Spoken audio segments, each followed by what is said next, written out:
Sorry, just waiting on Karen to be able to pop in here. It's gonna be just a minute. It's her first live, so we're waiting a minute while she figures it all out. I'm excited. This will be a lot of fun. Sorry, just waiting on Karen to be able to log on.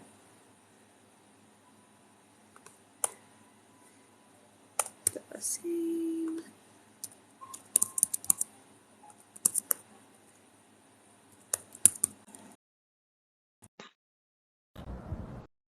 Oh, you did it! Look at you! See, now that you figured it out, it's not so bad, right? It took me a while to figure it out.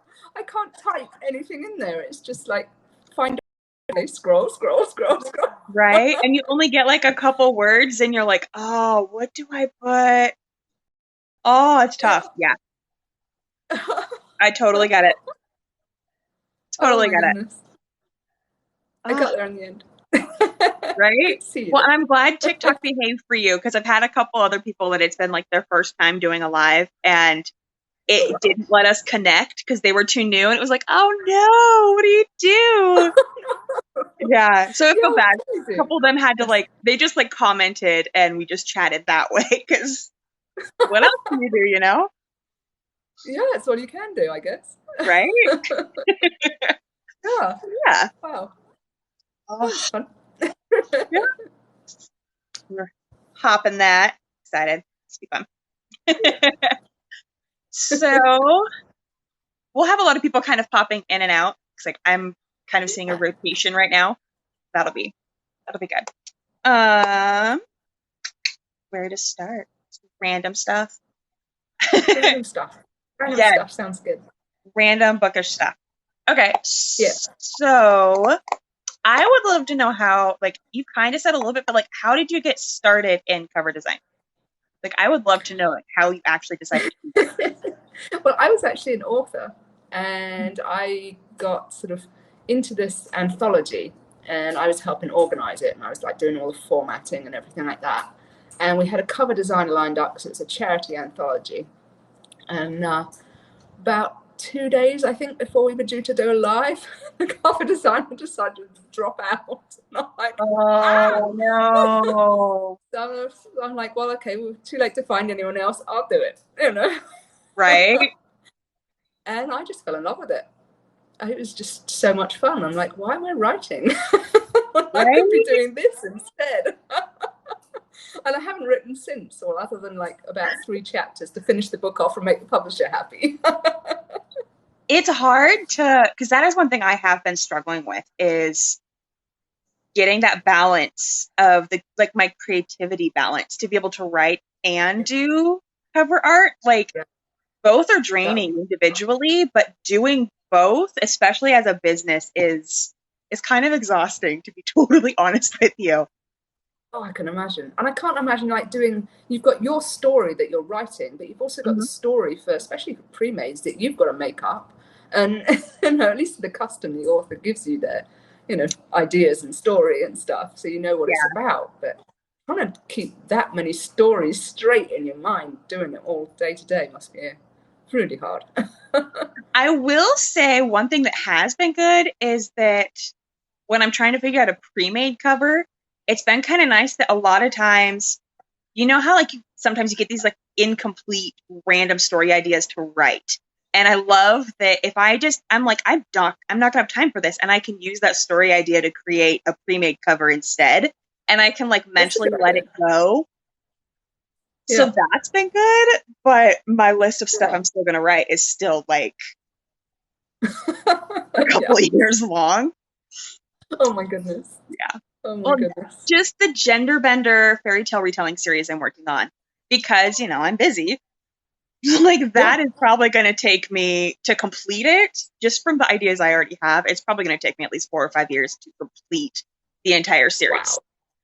Wow. But I'm also not expecting to be able to publish more than like I think 2 books a year is going to be pushing it for me, in all honesty. So yeah, still a good amount. So yeah, I won't worry about it. Right. With everything you've got going on, that's pretty impressive, frankly. two books a year is going to be interesting to see if that works. Because, I mean, it took me like 5 years to do this first one. But yeah. But now you got the idea, the process down, it'll be easier. yeah, that has definitely been really, really helpful, figuring out what my process should be and kind of just getting into that groove, but also finding a writing group, like people who write with me, even though we all write totally, and it helps that there's a couple other people that are like us that are authors and cover designers. And so like I can throw stuff in there too, and they're like, oh, that's terrible, that's not going to sell. And I'm like, oh. Yeah. We are not opinionated in any way. No, of course not. Hey, it always makes you better. Right? Yeah. It makes you better. So I know that you've done some like traditional covers, and I'm really curious how you got, like, did they find you? Did you find them? Like, how did you reach that bridge? Because that is like that doorway that, you know, almost every indie cover designer wishes they could get to. So I'm really curious, how did that happen? I was very lucky. I ran what's called the Book Marketing Summit in 2017, I think it was. And I needed a publisher for that. So I sort of, asked all my friends, and someone said, oh, yeah, you should go and contact them. So I did, and he came on my summit. And he turns out he actually knew my husband. Didn't know that at the time. No, he'd seen him speak at a conference on websites because he's a website designer. And so he remembered him because he liked his talk. And so he's like, oh, yeah, sure, I'll do your summit. And then when I got into this, I contacted him again because my husband was like, you should contact him. And so I contacted him and said, actually, I've become a full-time cover designer now. Would you by any chance be looking for one? He's like, oh, we totally are. I'm like, oh my gosh, that is so cool. It really was. I mean, they're a non-fiction publisher mostly, but they just started getting into fiction, and they didn't have anyone who could do people, which is kind of necessary for fiction. Yeah. And so he said, send me your portfolio. So I did, and their art director contacted me the same day. So, yeah, it was amazing. I think I'm up to 4 now. Sorry, my dog is like trying to lick my feet, and I'm so anti-feet, like everything. Hi, you're a good boy. We don't stop till you're kicked to your bed, okay? Yeah. Oh, that's so cool. I had no clue that that's how you got into doing like the traditional covers. Yeah, it's amazing. I think I'm still the only one that does fiction covers for them. So that makes sense, especially if they're just starting out. Yeah, and they don't have many. They only get like sort of 1 a month, and sometimes not even that many, But they're growing. Still, though, like even just having that on your book cover designer portfolio is like huge. All right, you in your bed. Sorry. I love him dearly, but after a whole day of like a 2-year-old needing all over mommy, like sometimes I need space. And not someone licking your feet. Yeah, not so much. Oh dear. So I don't think I know. How did you get started in cover design? So ironically, last spring? Yeah, 2020 spring, I started looking for, like, I had this book almost done, and then I was like, I need to find a book cover for it, and I decided that I don't have the patience for querying and the like years that trad publishers take to publish a book. I don't. When I've completed something, I want it out there, which is why as a designer, I can't do like big sales where I'm saving up like 100 covers and put them all. I can't do that because I get too excited and I'm like, I need to show you everything. Yeah. I know. I'm the same. It's terrible. So yeah, so I was looking, like I decided I was going to do indie. So I was like, well, I need to find a book cover. And I was looking at stuff and I was like, I can make that. Like, why am I not? And then of course I got this crazy idea in my head that I would make book covers and sell them as a practice to become good enough to make my own book cover. And as you well know from the last several days of my ADHD brain being stuck in a loop of like, oh my gosh, I'm sending this off to a final editor and I still don't have a cover. Like, yeah. So I got into it because I was like a naive, cocky woman that was like, I could totally do my own stuff and save the money. But I Yeah. mean, to be fair though, like I'm at a point in my business now that it fully supports for me to be able to. Sorry, you're just gonna have to ignore the squeaking. I know with your dogs, you're used to it probably. But, but yeah, I, I, it's fully supported to where like it's able to pay a lot of our bills now, and it's able to pay like even with me just doing it part time, like Yeah. the fact that I'm able to afford professional editing, 2 rounds of it, not even just one, because again, my ADHD brain. After I finished the first draft, I knew there were so many problems with it, and I literally could not get into working on any of them until I had a round of editing done because it was just so overwhelming and I shut down. So I'm Yeah. really glad that I found an amazing editor that was like, you know what? I don't normally take first drafts, but I understand what your problem is. Let me help you. Oh, I now refer Oh her my to like goodness. Yeah. everybody. Nice. Nice. Yeah. Yeah. Yeah, I had some really good editors when I was writing, and yeah, they make such a difference. Oh my goodness. Right. I was And lucky it at the developmental edit on the first one because I really didn't know what I was doing, and I thought yep. that'll just help, like work out if I'm any good at this. And yeah, made a big difference. Yes. It was funny because I sent my book to Logan after I Okay. hired her to help me with. She has like multiple packages, and like I was like, you know what, I need all the help I can get. So like I did her biggest, most expensive package, which is part of why her opinion matters so much to me since she's helping me launch this book. And it was so funny because she pointed out some of my issues, which I agreed on. Mhm. Like they were ones that no one else had pointed out to me, but once she said it, I was like, oh, this feedback I did get, that's what's causing that. Like it was so nice. But Nice. it was funny because she messaged me and she's like, you need this edited still? I was like, well, yeah. I was like, but it's just fair warning. It's already been edited. Like, I am not that amazing of a writer. I had a really good editor who was nice and did 2 rounds for me. And Wow. yeah, because she did like a main one that I went through and did all the fixes, and then she went back through and like anything that I may have missed from her stuff or like stuff she missed, she just did like a quick line edit sort of thing. But Oh, cool.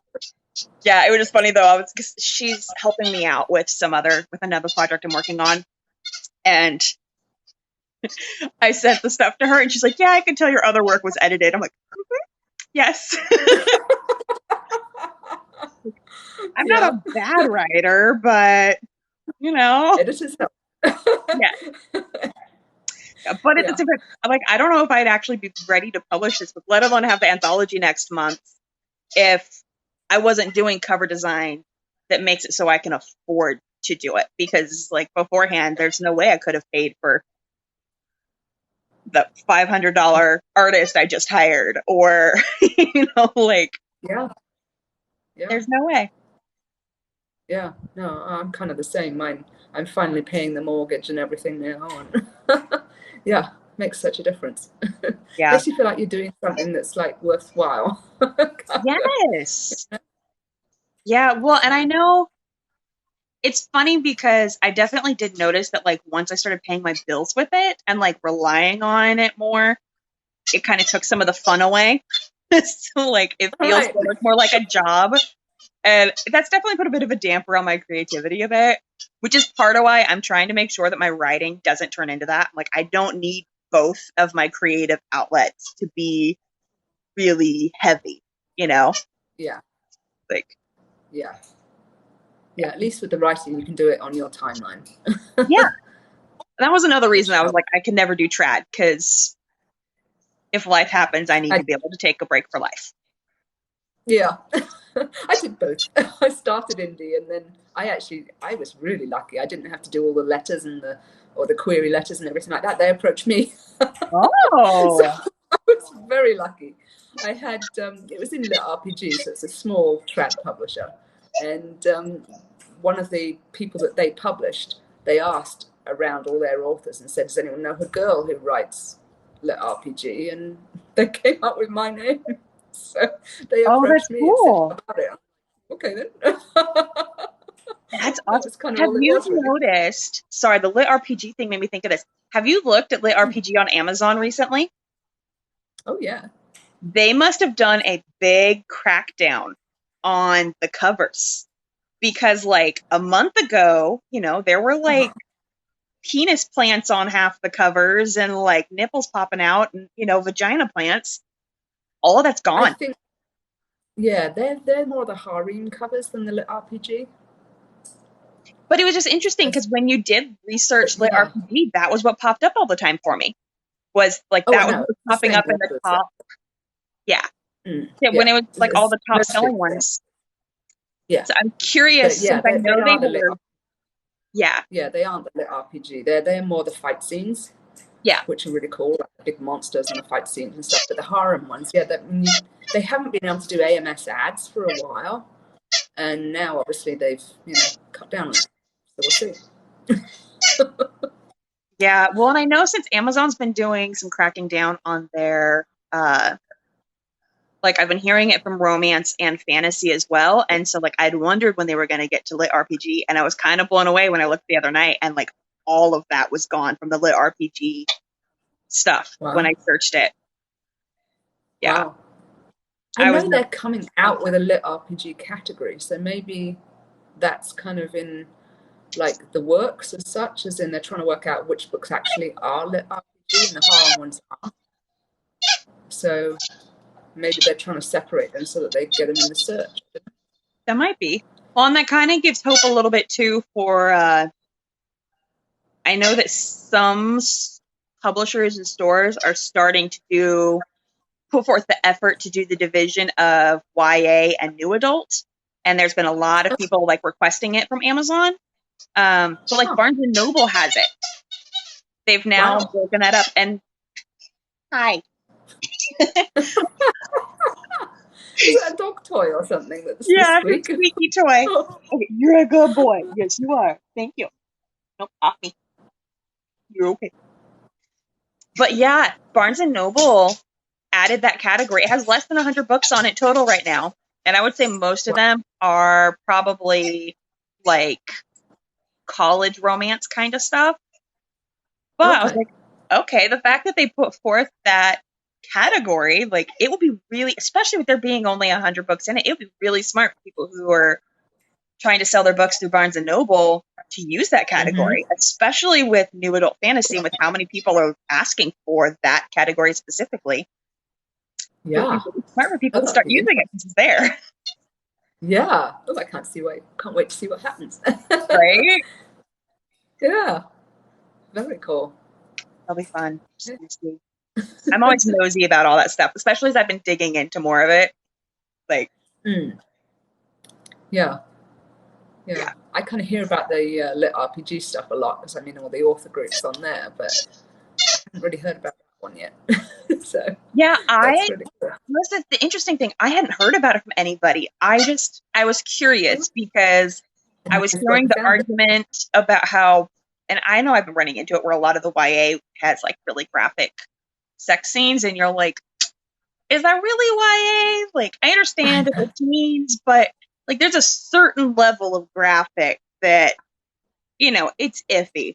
And so I was curious, just like, what would it take for big publishers to start using that tag? And then when I saw that Barnes and Noble already has it, I was like, oh, okay. And I even emailed Amazon to find out what it would take, and they're like, all it takes is enough authors to message us from their author accounts requesting it, and we'll make it.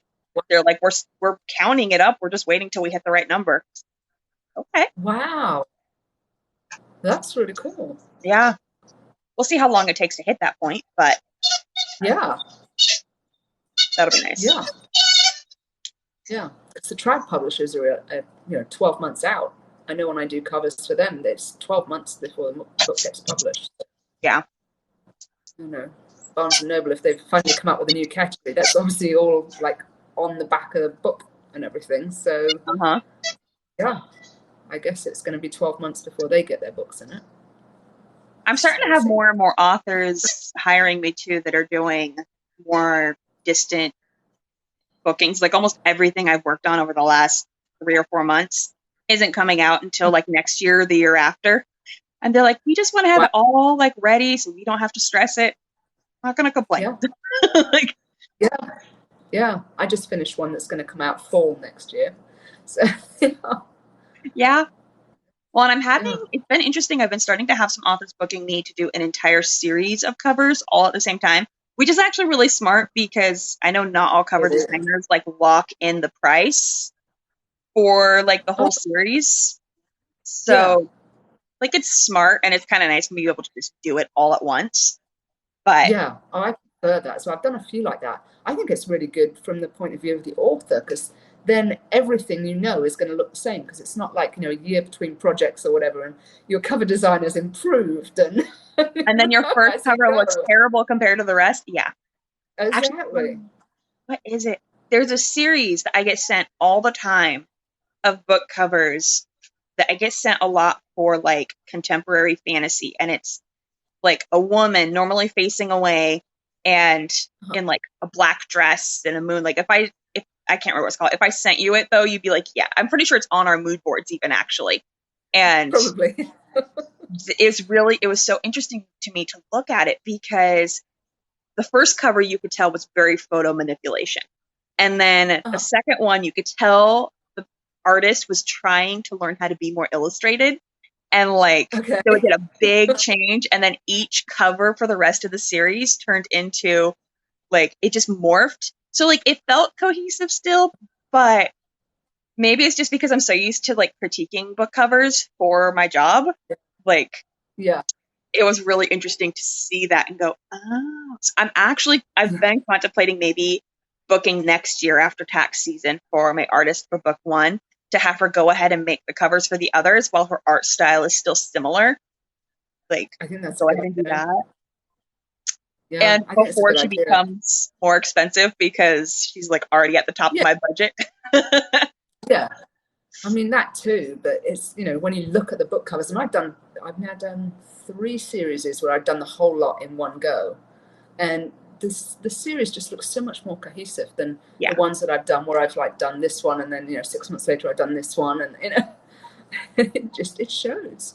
It does. Well, and also a lot of times too, cover designers, like I know I give a small discount if I'm doing the whole series at once. If I'm doing more than 3 books in a series, I'll do like a small discount, or like I'll throw in like some marketing material or something like that, kind of to help counter the cost of a series of covers. But at the same time, I can't always afford to do that if I'm doing them one at a time. So I do like it when people, like tonight I'm starting concept stage for a trilogy that I'm really excited for. Actually, the same author that I did the henna magic cover. Oh, yeah, I know. Yeah, I'm starting a trilogy for her tonight, and I'm like beyond excited because she's so much fun to work with, and like her cover is so pretty.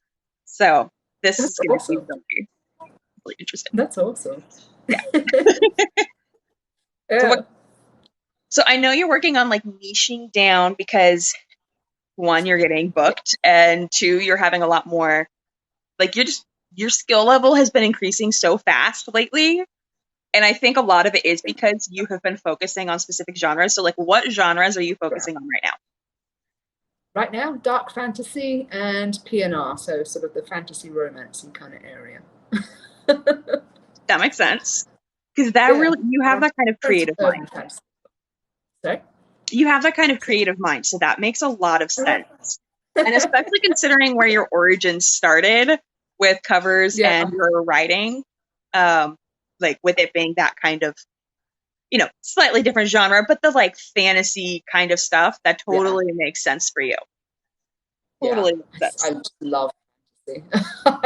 I've been reading it since who knows when, I just can't get enough of fantasy. I remember growing up thinking, if I could just read fantasy books for a living, I'd be happy, Right? Yes. Yeah.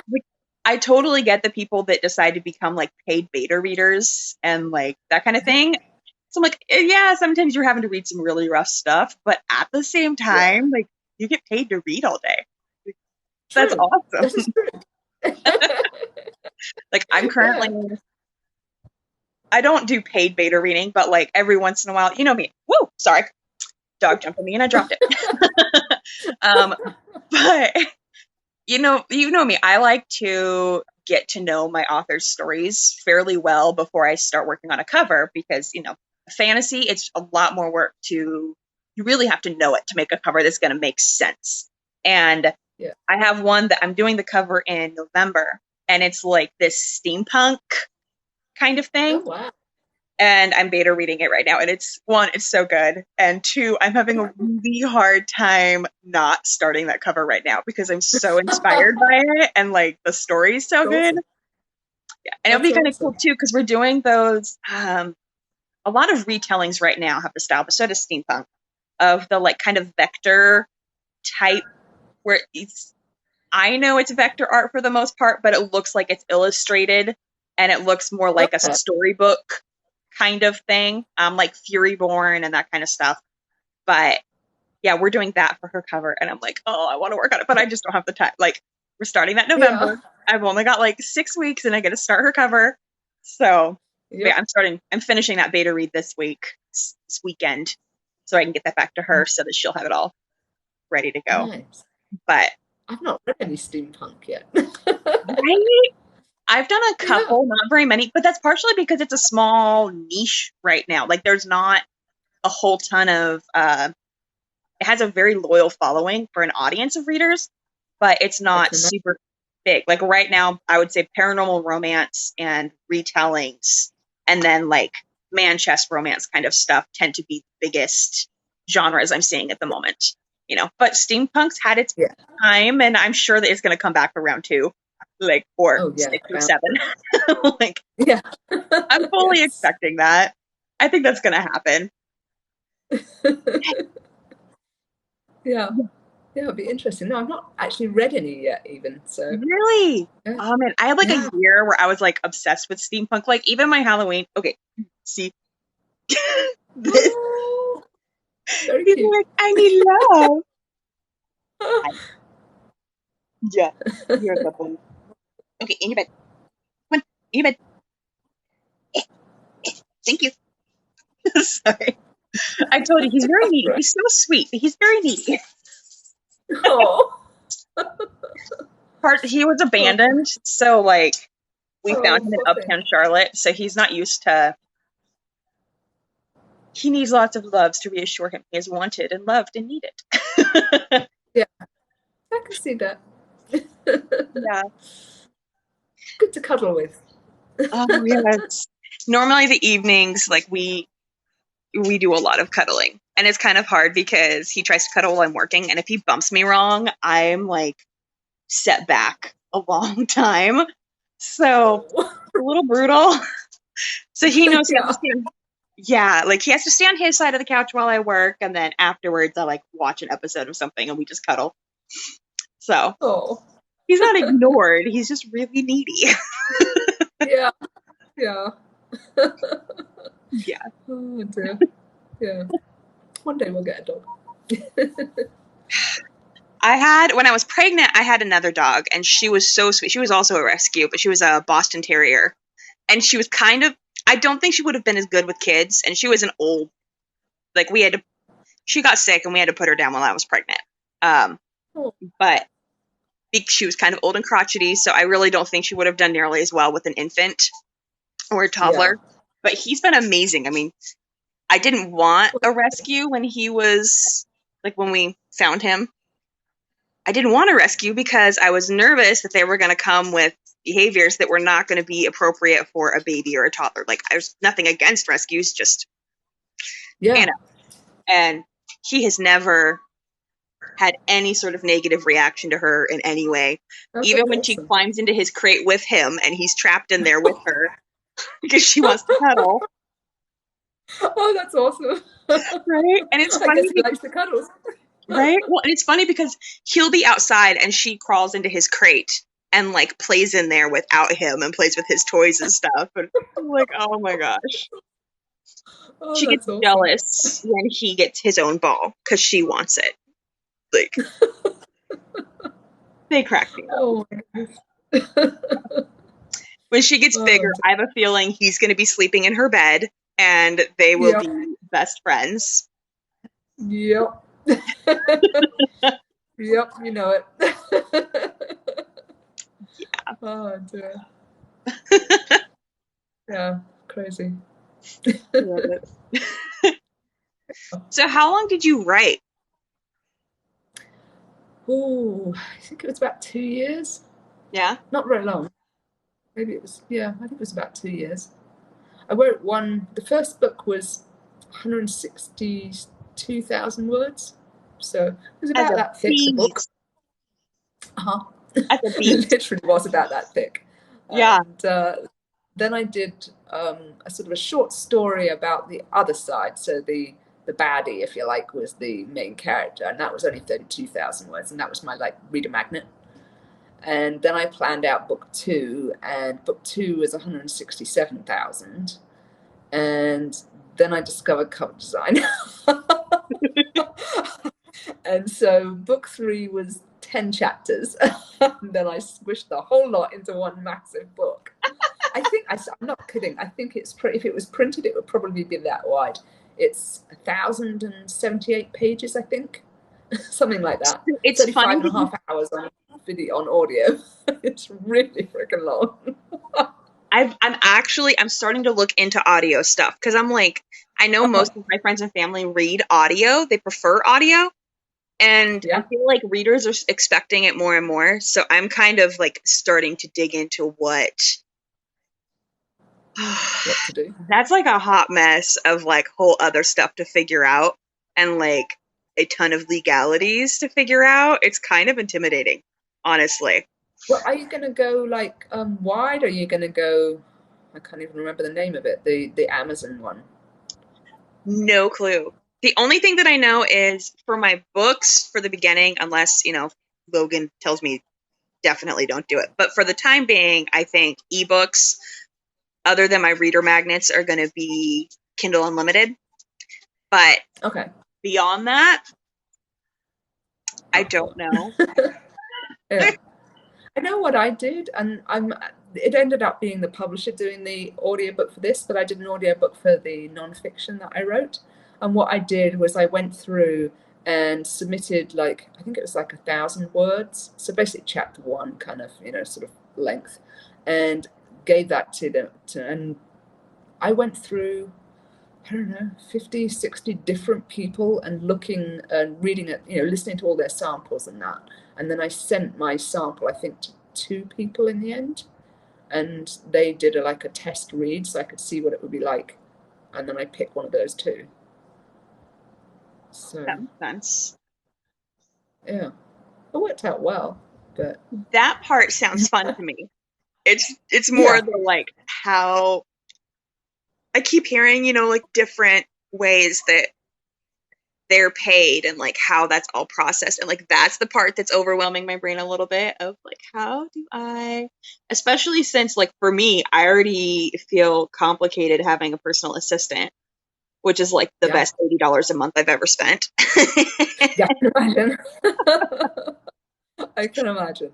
Yeah, the poor girl with me. I told her I was like, I'm using you for a lot of design stuff for the time being, but when I start my author stuff, like I'm gonna have more stuff to add on, and if we need to like up your price so you can handle this, because like I'm probably gonna have her handle most of my newsletter swaps, because that is one of the overwhelming things for me.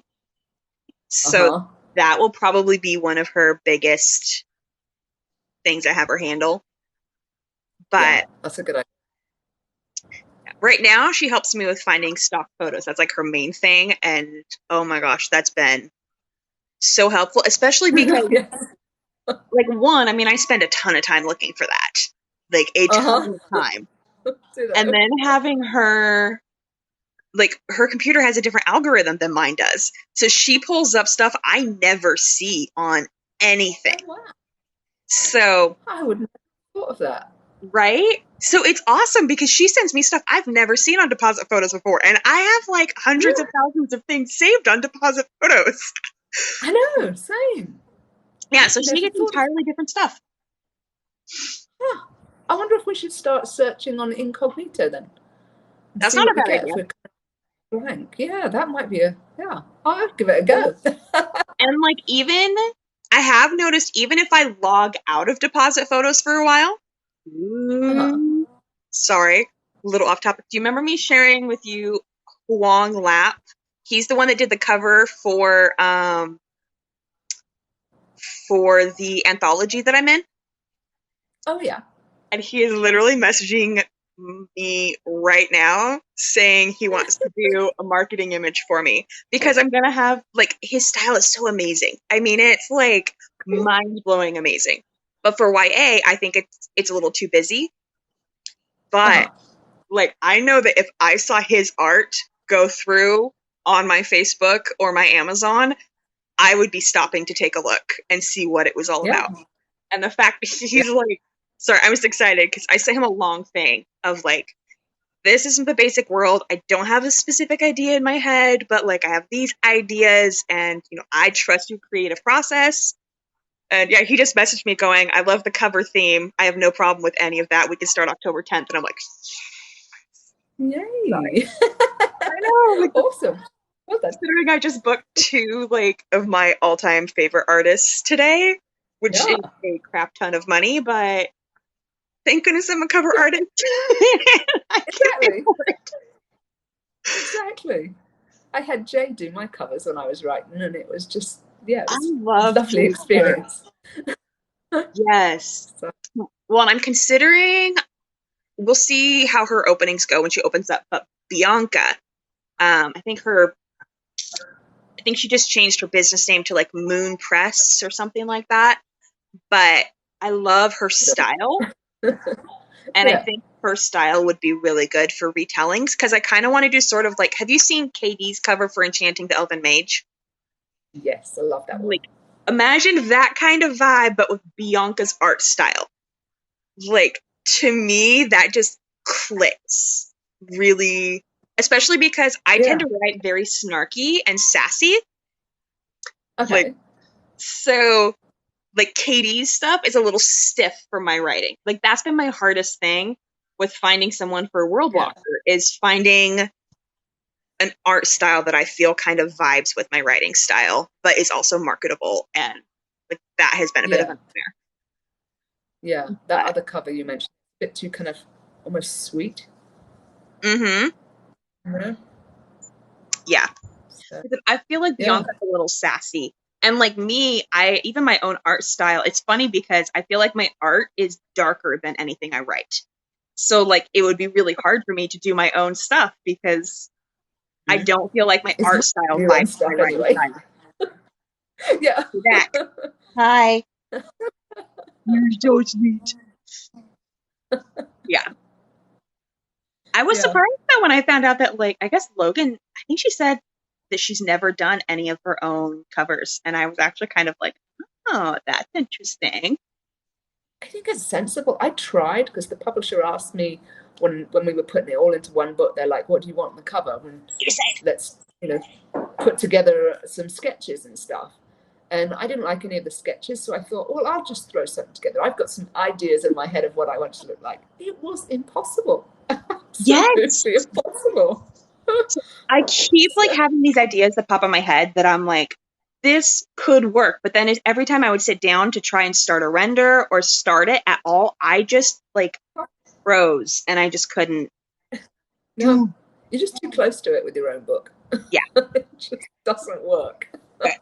Anyway, so I can see why Logan hasn't done it. Yeah, well, especially since she is not a niched author. I think she has like two names that she writes under. And I know that she's done like post-apocalypse, and I think she's done thriller, and I think she's done fantasy and a retelling, and like she's done she's done all sorts of stuff. I'm like, okay. Like that makes sense. Yeah. Yeah. Yeah. Yeah. I can imagine.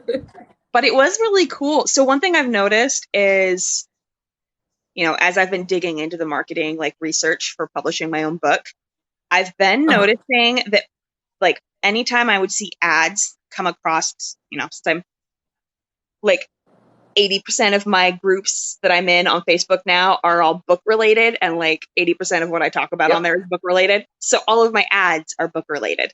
And I've Yep. noticed that the ads that have like the cover up or something like that, they're getting like no engagement at all. And I'm like, that actually kind of makes sense because you need that emotional attachment that covers can't entirely have, like not to the same degree. And so it's interesting because Logan, she told me, she's like, look, my suggestion, if you love an artist and you want them to do something for you like this, don't have them do your cover. Have them make marketing material for you that you can use for ads that will draw people in. She's like, it will pay itself off so much faster if you do it that way. She's like, so go for a cheaper cover, pay the extra money for the marketing, and then it's a tax write-off. And I was like, I like how you think. Okay, I still get the Clever. pretty art. Like, Yeah, exactly. Yeah, I'm happy, yes. right?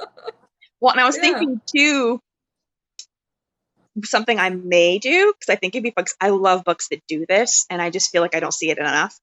I may have him go ahead and make his stuff to book size standard, and Ingram Spark has the option of doing a print on the like actual hardback and then doing the sleeve. And I love books that have the sleeve as like the cover that you see on Amazon, but then there's like gorgeous art or like a second cover printed on the one below that's different. And I was thinking that would be really I've cool never to seen. do. Oh my gosh, what's her Embracing Embers? Oh, it's a. I literally bought it, and she only does it for her signed copies. But I literally bought it just because this book is so gorgeous. So she had character Wow. art made as well, and like the Yeah. outside cover is absolutely gorgeous. And then she had a full like wrap art, like super fine art done that told the story. So she had that underneath the sleeve, and then the character art she had printed in inside the book, like throughout Oh it. my goodness. And Oh wow. oh my gosh, it was so pretty. And I was like, I kind of What? like the idea of having something unique like that for signed copies. That way it's, because most people pay extra for a signed copy. And so I Yeah. was like, that would be kind of fun to do something like that. So that it's like, this is extra special just for you. Yeah. That's really cool. I think it'd be fun. I am a little One intimidated thing that I think I'm going to have to buy my ISBN numbers. I was planning on just using the like free ones initially. And I'm like, oh, Yeah. If if you I'm get a thinking pack, they're Amazon and ISBN, yeah. I'm gonna have to Get a plop a couple. pack of ISBNs. They're cheaper that way. That's true. I think I heard that you can buy like their packs are like $300 or $400, so it's not Yeah. horrible. But Yeah. considering that I'm I think we already bought a pack dropping of like 10. 1,200 in art, Exactly. I think we bought a pack of 10 and it was way, it was back like 2014 or so when I did the first non-fiction. And I think it was like 25 each basically at that stage. So they're not desperate and they last, until you've used them up. So if you're planning on doing other books, they'll be well worth it. yeah. Well, and especially since you have to have one for like each format that your book is in too. So I mean, once you got paperback, hardback, ebook, and audiobook, that's 4 of them already right there. You may as well buy them in a pack and just see. Exactly. Yeah. Yeah. So when you release your stuff, I've been really curious about this with indie authors because I know traditional authors, like I think part of the exciting thing about doing a traditional publisher now, is that like you see all the time in movies the like the book release party or like that kind of stuff. Like that's what you see. Yeah. And so I'm curious, like, did you ever do anything to like celebrate a book being released? Like even like just went out to dinner to celebrate it or I don't actually remember going out to dinner, but we don't go out to dinner very often. So we're a bit bad at that. We're a bit sort of stuck at home most of the time. yeah. Like we go out for like birthdays, family birthdays, and Christmas. That's about it. That's our restaurants for the year. Oh, you're so much better than me. I don't remember. But I certainly didn't have a big party. But I don't actually remember if we went out to dinner. I was Are you gonna curious. Are you gonna have a party or go out to dinner or something then when yours I comes out? don't know. It's kind of hard with the COVID stuff going on. Like, I think if I didn't have the COVID stuff going on in my area, that I would definitely do something. Like, for example, I have, even though, again, we haven't done anything in like 2 years because of COVID, but Yeah. I have a large group of about 30 women that we all did book club stuff together. And so, Oh, cool. I remember when one of my friends, she got traditionally published, and they did a big like party for it, and it was really cool because she invited the entire book club, and then we were like literally 50% of the people that were there, and everyone Oh, else wow. and it was kind of like everyone else I think was just people from the traditional publisher process or people who had like been part of her querying process. And Yeah. but it was really cool to like go there and experience that and like get to celebrate it with her. And then we ended up doing a book club for her, like for her Oh, wow. first book. And I think we did it for each of her books. And she Oh, like wow. came in and would answer questions. And it was really fun to like read her face when we would tell her like our guesses of what was going to happen in the next book. Oh, yeah. Like trying to Oh, read my her goodness. face I in love case that. she was going to give anything away. Uh-huh. I loved that. That was one thing I had like going on. I put my book out there and I had a bunch of online friends who were reading it, and I'd be getting like daily, oh, I think so and so is going to do this, and then he didn't. Okay, now he's going to do this. It's just awesome. I'm like, why didn't I think of that while I was writing it? That would have been a good one. Right? I was telling my husband, I was like, maybe I should be a really slow writer and like wait to start writing the next one until the first one's out. So that even though I've actually already started writing book 2 and I have it like 80% of the way plotted, but I was like, I should wait. That way when they ask me that stuff, I can honestly tell them I don't know and like use their ideas. Yeah, I got some amazing ideas back, and I was like, oh my goodness, that would have been a really good one, and I've already written it. Right? I have 2 cousins that are teenagers, like older teenagers, and it was funny because we do game nights and stuff like that with them, and they hadn't read my book, but like they've been around me the whole process, so like I just talked to them about it. So they have an idea, and their main thing is I offered to let them be beta readers, and they're like, you know what? I want to wait and get the final product, and like I'm like, that's cool. But it was funny because we had this random conversation about one, they were complaining that I did not have centaurs in my book, and I didn't have dragons, and like all these things. And we ended up like joking around about this idea about creme brulee baking dragons and like dragon shifters. And they're like, one of them was like, you have to call, oh no, they were naming them after each other. So it was like 2 groups that were like fighting dragon shifters, and one was like the Mikhailites, and the other one was like, they were called the DJ, and then it had some sort of actual meaning for the D and the J. And the funny thing is that conversation turned into like a third of book 2 for me. And the whole background story, like it inspired my background story of my big bad guy. I was like, Oh, okay, wow.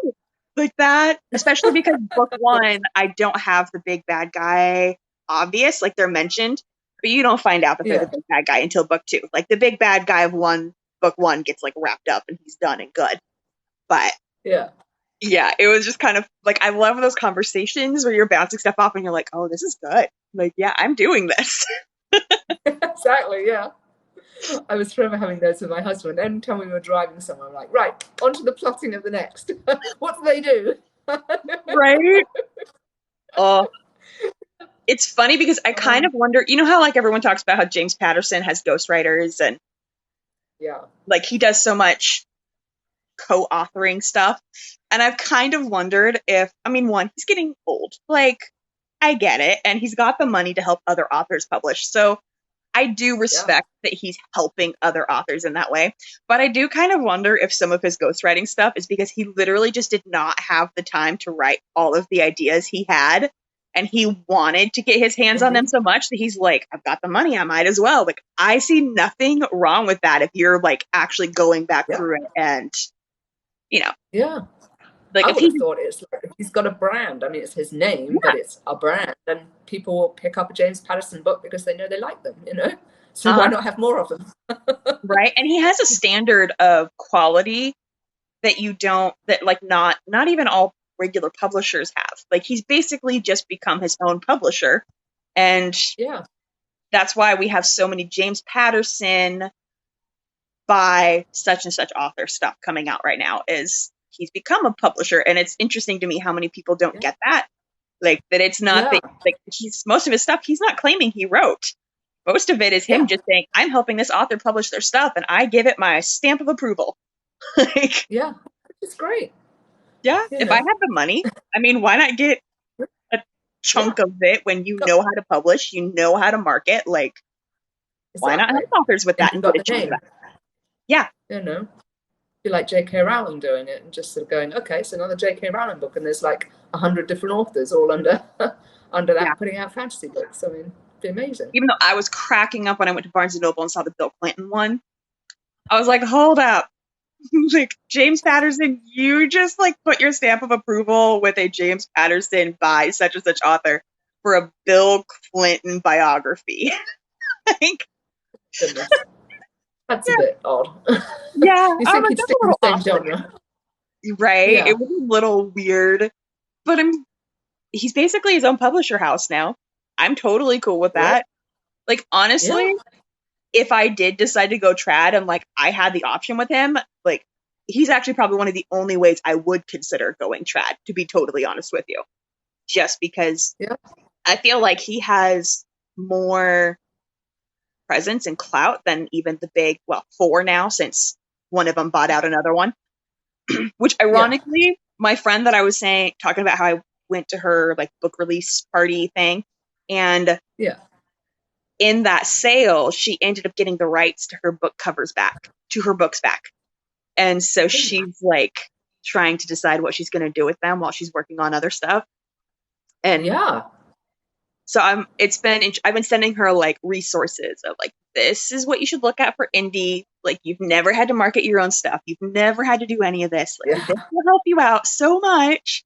And she's freaking out a bit because the artists that did her covers, which they're kind of, to me, they're not they're not on brand, especially not current enough on brand for it to easily sell itself. But Yeah. she sorry. She she discovered the artist because she needs a cover for the next book, and she realized her artist is up like $800-900 per cover at this point. I'm like, Yeah. yeah, I mean, you've been doing this for for 4 or 5 years, so a cover artist that's been working that long, that's done well, they're gonna be Yeah. around that. Yeah. They are. There's a reason you and I know so many that are like 700 to, oh, what, I mean, 1,000 to 2,000. oh, Yeah. what was his name that was telling us that he was even from like he charged less for indie, and his trad ones, he's been paid up to like 5,000 and 6,000 from traditional publishers. I can't remember Yeah. his name. Is it Kurt? Kurt? Yes. He's one of the Yeah. few that did never niche down, that like he never, Yeah. all of his stuff. Yeah. Yeah. I've niched down for the indie stuff, but for the trad stuff, it's, I've done all sorts of genres. I'm I've now kind of the done, same what, way. YA? And there's Yeah. certain, like, even if, so I will say my portfolio is mostly like a couple specific genres, but every once in a while I will get a request for something that I get really, like tonight I got a request for a cover that I'm like, I'm really tempted, even though it's not one of my normal genres. It sounds like a lot of fun and I know I can nail it. Like, I Yeah. get this. I can do this. Yeah. My one, okay, I would say my two hard no's is I do not do steamy in any way. And I don't do like thriller horror. kind of stuff. Yeah. And then obviously That's I would turn down anything that was offensive or insensitive, and I like that kind of thing. Like I did have one that I turned down that I asked if I could read part of their books. They couldn't clarify well enough what they meant, and as I was reading, I was like, "Oh, this is like really racist." Like, I do not want my name attached to this in any way. Like, I am so sorry, but yo. I don't read the books, especially not before. I mean, some of them I might read afterwards if I, like the idea, but I don't read the books before. So, yeah, I never know what's going into them content-wise. I don't normally, but again, if an author's having a really hard time, if I feel like I'm not getting enough from what they need, because they just don't know how to put it, because yeah, I normally have to help to really make a successful cover. I really have to be able to get down to not just the genre, not just the subgenre. Like, I have to figure out who their target audience is so I can understand they're comparable. Because, like, the customs that I showed you that I just finished, it was the man and the woman on two different ones. When she came to me, she literally just said, I write YA high fantasy. And I'm like, okay. And I went and looked at her previous stuff, and I'm like, her covers don't necessarily look like that. And I asked if I could read just a scene from the book, because she told me she'd had a couple scenes, and when I read it, I was like, oh, and this is not steamy at all, right? And she's like, yeah. And I was like, okay, so by any chance, do you feel like your comparable authors are like Sylvia Mercedes and Frost K and Casey L. Bond and that kind of stuff? She's like, yeah, how did you know? And I'm like, see, that's the information I need.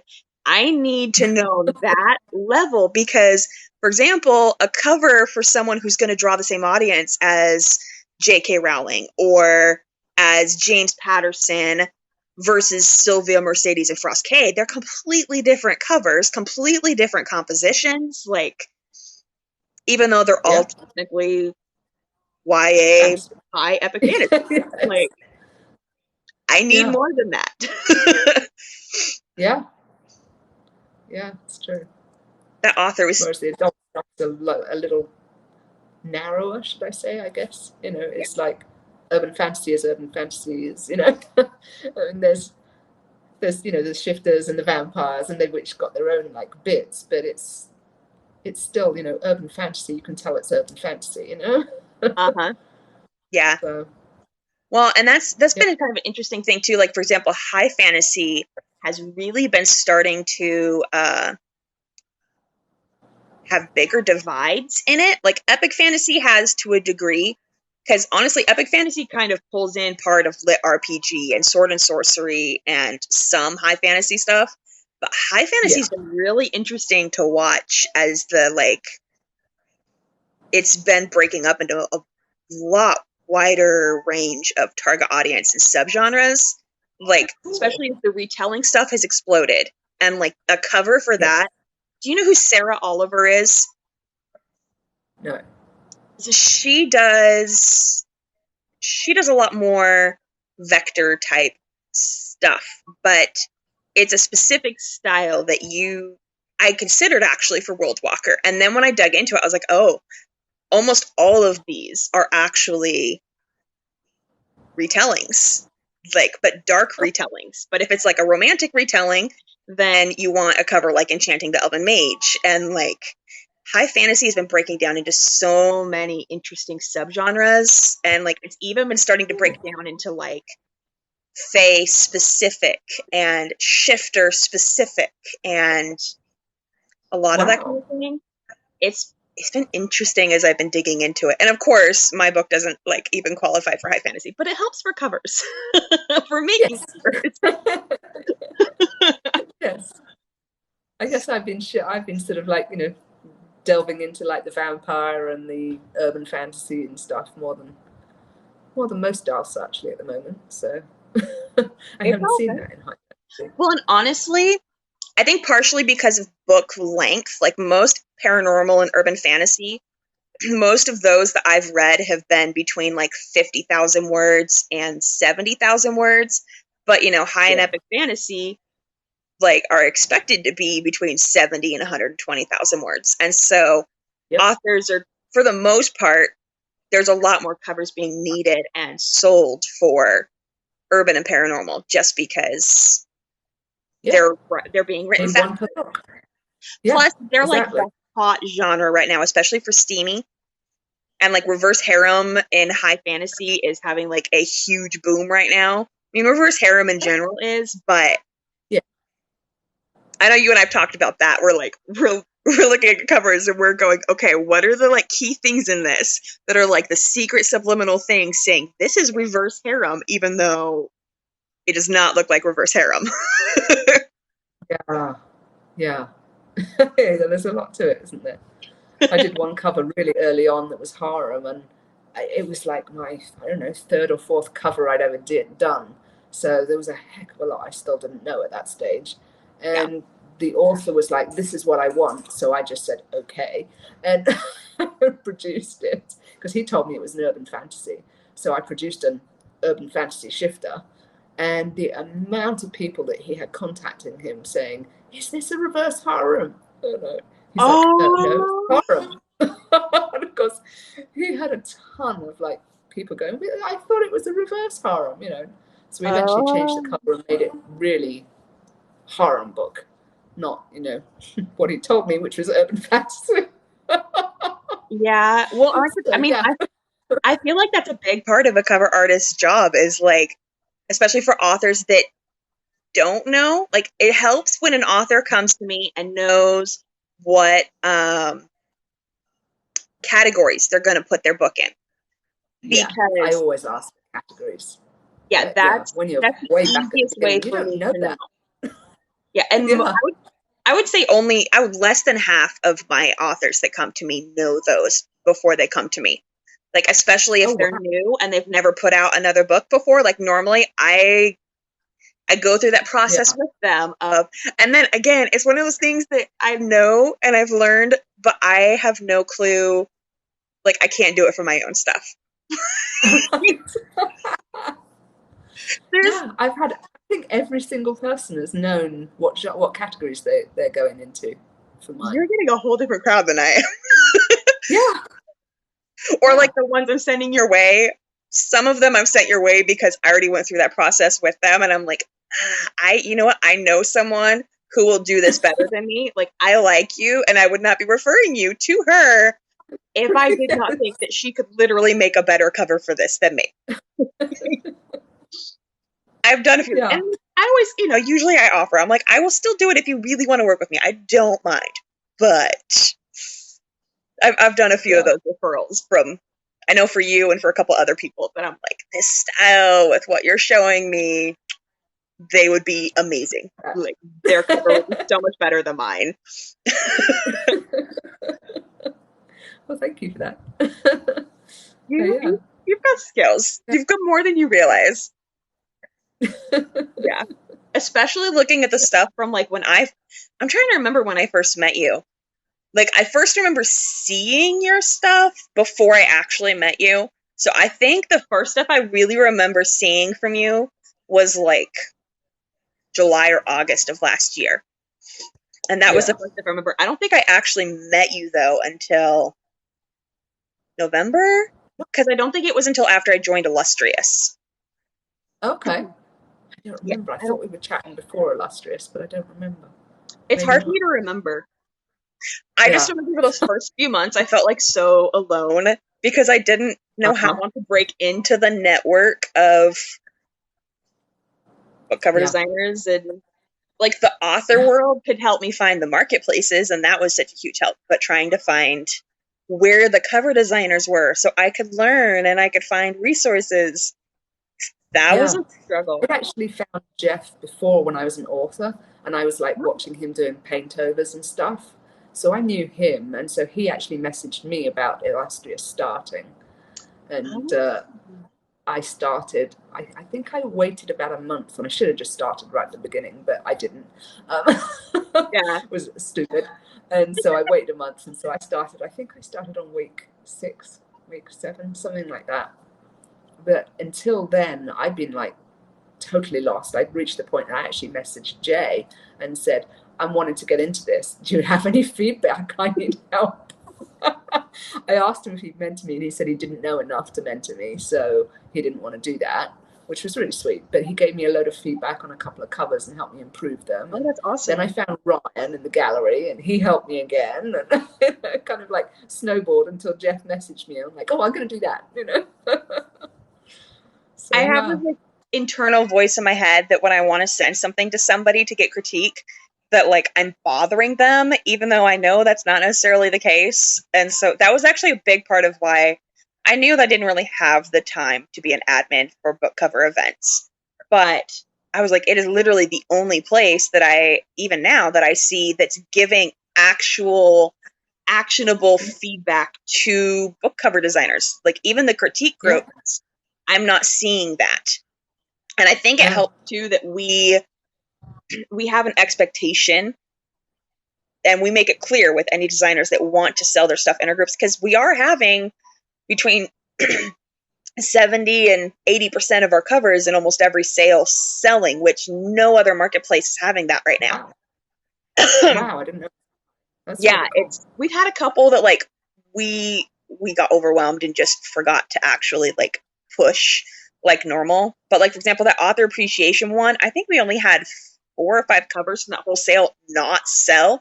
There was 36 Wow, designers, and to wow, only have that many not sell, and when in a chunk of time where most pre-mades are not yeah, selling, like. yeah, But yeah, yeah, exactly.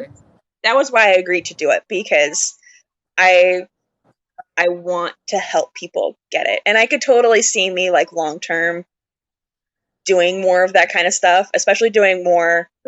I feel like I'm too inexperienced right now, even though I'm sure I'm not. But I could see me doing the kind of stuff that like Logan offers with Yeah, giving critique I and see you feedback doing that. and like more one-on-one stuff. Like Yeah, I think I'd I be really think good there's a at it. line between like, inexperienced as in can't produce it yourself, but you can still see it, and therefore you can still give feedback. And So that's why it's been so hard for me. Like, I think that's where a yeah, lot of my imposter syndrome has been hitting me. It's because I can see what I need to do to make my stuff better, but yeah, I just don't have the which is actual great, physical ability yet. and it'll come. Yeah, That's hours with a pen. right. Even virtual pen. Whatever. But it's Yeah. just hours of doing it over and over and over, and you've got a ton of other stuff to do at the moment. You So know what's the funny? fact that you can see it means you can tell other people about it. Yeah, and I use it all the time, and I have a ton of like resources that I send people. That was one of my biggest things, and I know most of the other admins don't do it, but Yeah. I try to do as much of the critiquing as I can, because I'm the main one that's like, ooh, I know a good resource for blah, blah, blah. Let's send that to that designer. And I feel like our newer designers, like the group that's coming up right now, I feel like they have been learning way faster than we did. And I think a They big part have. of it is because we're sending them those links of this is what you need to do to level up. And like, there's a Yeah. couple of them that are not too far from like passing me on skill level right now, because Yeah. they've only been doing it for like 6 months. I know. But I know. They really have come up fast. yeah, I think, well, and we've also referred a lot of them over to Illustrious to help with Yeah. some of that. I, yeah. I know I shot up with Illustrious. I think we all did.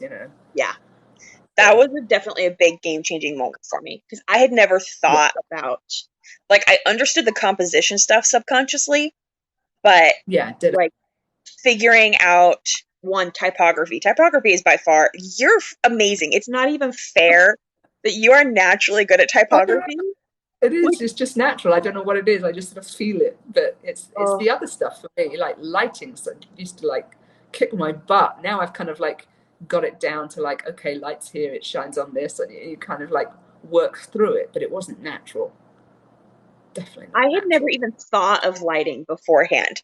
And now that I look at some of my old stuff, especially when I first, I'm like, oh man, like her head is a different, like the opposite lighting from her body. And like, Uh-huh. like yeah, yeah. Yeah. Some of it Yeah. was really bad. Uh-huh. Oh Oh, dear. man. Of course, I'm not gonna lie. Yeah. Some of mine that I look at even from a couple of months ago, I'm like, what was I thinking there? Like, why did I think that was really the way to go? I will say though, for the last everything that I've made since, and actually even some of my very first stuff that I made has done really well for the author. So it's not like I came into it so completely clueless that, you know, I at least had a basic idea of what I liked and like where I wanted to go. But yeah. yeah. Well, I came in just doing lit RPG, and I looked yesterday, I think it was. I've still got 10 out of the top 100 in one of the categories for the That lit does not RPG stuff. surprise me. Because Yeah, they're still just going, you know, they're selling. Yeah. So, well, and especially considering too that for lit RPG, you were definitely an affordable option for it too, because so much of it is like full illustration with a ton of detail. And because of how you or the work, likes of Amalia, who are like, what, $1.50 or something? I don't know, but yeah, you know, I think he's around that. Quite expensive if you're a brand new author, you know. Right? I know. Like I said, that was part of why Logan was like, "It's really a bad idea to spend more than like $150 on a cover for your first book." And I'm like, Logan, you don't understand. Cover designers aren't selling their stuff for that anymore. Like even the new ones, they're not selling it for that. And epic fantasy people do not make pre-mades for, and if they do, they're like, it's from when they first started out before they realized that epic fantasy pre-mades don't sell. Yeah. Like, well, even with that, I mean, I spent $225, I think, was my first cover on, you know, J from Jay, because it was like, you know, a couple of years before he really got known, because I had him and I booked him and I had the cover made within a matter of weeks. So yeah, it was a couple of years before he got really known. But yeah, it was only $225 at that stage. So there's just, you wouldn't find something for $150 now that was, you know, you want. Right. Well, I wouldn't have thought. I know part of what I was telling her is I was like, I started at 100. Like for like everything was, I started at 100, and that was because book cover gallery, that was the minimum price. And so I was like, you know what? That's going to be my goal. I'm going to start at $100, and I'm just going to have everything before that. And I did have to I did some of my first ones make marked down like to $30 before they sold. And then I actually retired a bunch of those first ones. But I mean, that was also back in the day where my skill level was low quality photo manipulation. And that stuff literally, it would take me like 3 hours to make a cover. Now, because I do so much painting and rendering, like it takes me like a week. Yeah. That is one thing too, when I hear a lot of authors that, and again, with me being in the author community as an author, like I totally get it. But I do hear a lot of, you know, I want a fast turnaround, like I need it, like I want it to be done within like 2 or 3 days. And a lot of designers brag about that, which is awesome. But not all genres are able to get away with that because, like, for example, you know, high and epic fantasy, I did it fully illustrated. They sell best with more illustrated stuff. Yeah. And especially at this point where, other than the faces, because I'm still working on that, like everything else is being rendered and painted by me at this point. So it takes me so much longer. And part of that is just my computer having to sit there and render individual items that I want before I paint it. Yeah. I've started doing them overnight. So I set up all my renders before I go to bed, and then I have something called Man Friday's Render Queue, I think it's called. Something like that. Man Friday's something, anyways. Look it up. And you can set them all going, and it will do them all and then turn your computer off, you know, or overnight. So you wake up in the morning, computer's off, everything, and I need to do that, because that would, especially when I only have, because I work in the middle of the night, I only have 15 to 20 hours a week to work on this. And that includes my writing time as well. So, I get, even though I will say, so for example, my short story that's going into the anthology, all of it was written while my toddler was awake, and that was so hard, but I knew I was on a time crunch. Oh my goodness, trying to write with a 2-year-old climbing on you, especially, like, I don't write steamy, but it's clearly a romance, and there's, like, some of that sassy, flirty interaction, and I'm writing that while my 2-year-old's climbing on me, and I'm like, no. Like, Coco Melon, help me here. Well, at least she can't read. Oh, no, thank goodness, yeah. But she's book obsessed. Like, all of my reading has to be done as ebooks because she steals all of my books. My bookshelves with my books are in my hallway, and I put drawers on the bottom with all of my books up top. So I don't have closet. I live in a 2-story shop that we've been converting into a house, and so I don't have closets or storage or like. I mean, my bathroom is the space under my stairs. Like, literally, it is my space under the stairs, and so it was kind of cracking me up because she discovered she can open all of the drawers and make them into steps to pull all of my books off of those top shelves. And I'm so glad those shelves are screwed to the wall because there's been so many times that, like, I go to get dressed for 2 minutes and I come back and every single book is on the floor and she's up top. She's like, woohoo! Oh my goodness. Yeah, she loves books. She loves drawing too. Like, she's... Oh, that's cool. It's been cute. Like, yeah. My little... I think she's lucky too because I know that growing up, I was kind of... My family always knew I was really artistic and creative. But because of, like, you know, in the 90s and stuff, like, indie publishing wasn't a thing. And so, like, what we're doing now wasn't really even a career for us for the most part. Like, no. That's one thing I've been having to remind. Yeah, that's one thing I've been having to, like, explain to some of my family members that are just graduating high school. So, like, I need to have my whole life planned. And I'm like, but what if you're like me and the career you're supposed to be doing doesn't even exist right now? Exactly. Like, exactly. Yeah. You never know. No, you don't never know. Like, if I had committed to a career, would I be as happy as I am right now? Probably not. Yeah. And honestly, this has a lot better income potential long term than just about anything I could have gone to college for, especially any of the degrees I was in school for. Like, I don't know. I had better income potential in probably my second career, but first career I was in IT because, you know, that's what I did at college. And then I'm a junior for that degree. Sorry? I'm a junior for IT right now. Okay. But think about how much KD's charging. And the fact that she does 12 covers a month at that price. Is this $12,000 a month? Yeah, I was probably earning. So a year. Like, yeah. And then when you consider too, she has full wraps that she charges several hundred, plus all of, like, the extras. Like, I'd be very surprised if she's not coming out of and that's for single character, like, no extra stuff. And she's been doing a lot of dual things. So I'd be surprised if at least half of them are not coming out to be at least $1,500 per cover. Yeah. Yeah. I don't know where I was. I mean, I was living in London. So the time was the most expensive place on the planet. And I charged accordingly, you know. I worked here and there 3 months. I was a contractor, so I kind of came in, did my stuff, left. Yeah. You know, it was a really, really good career. And then I decided to go back to college and became a chiropractor. Started my own practice, and I was going for about 1.5 years before we left and came to the States.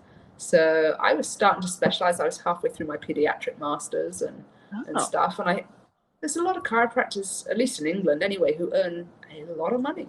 Yeah. And, you know, I was starting to get the practice going with, you know, sort of the mums and the kids and things. And then we came here. So I think there was a couple of, like, careers along the way that I probably could have earned a lot for, but yeah, didn't stick with them. Yeah, so. I will say, I think one thing I like about this is that it's not, sorry, random messages keep popping up. One thing that I really like is that it's constantly changing. And I have like the opportunity to keep changing. Every job I've ever done and like every career thing I've ever done, I've done really good at, partially because of my ADHD, because I like hyper focus and I become really good at that very fast. But then I burn out really fast and I get bored of it, especially if it's something that isn't developing as quickly as I am. And so that's one thing that I really like about contracted. Yeah. Yeah. That's it's great about book cover designing because you get a different project every day. Right. Well, and like there's no limit to the level of skill that you can get. Plus the market is constantly changing. So like the stuff that we're making now, 10 years from now, is not going to be where the market's at. So like we're going to be making different types of stuff by that point in time. I mean, like, there's obviously going to be some similarities and like skills are going to transfer over, but I like that it's always evolving. It's always changing.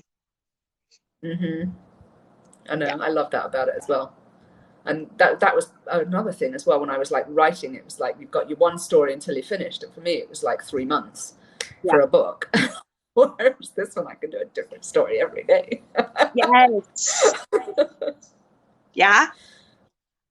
That was actually one of the reasons I was telling my husband that I can never be like a full-time writer where like that is our main income source. Cause I'm like, I have a hard time sticking with just one story and writing it every single day. Like I'm not patient with it.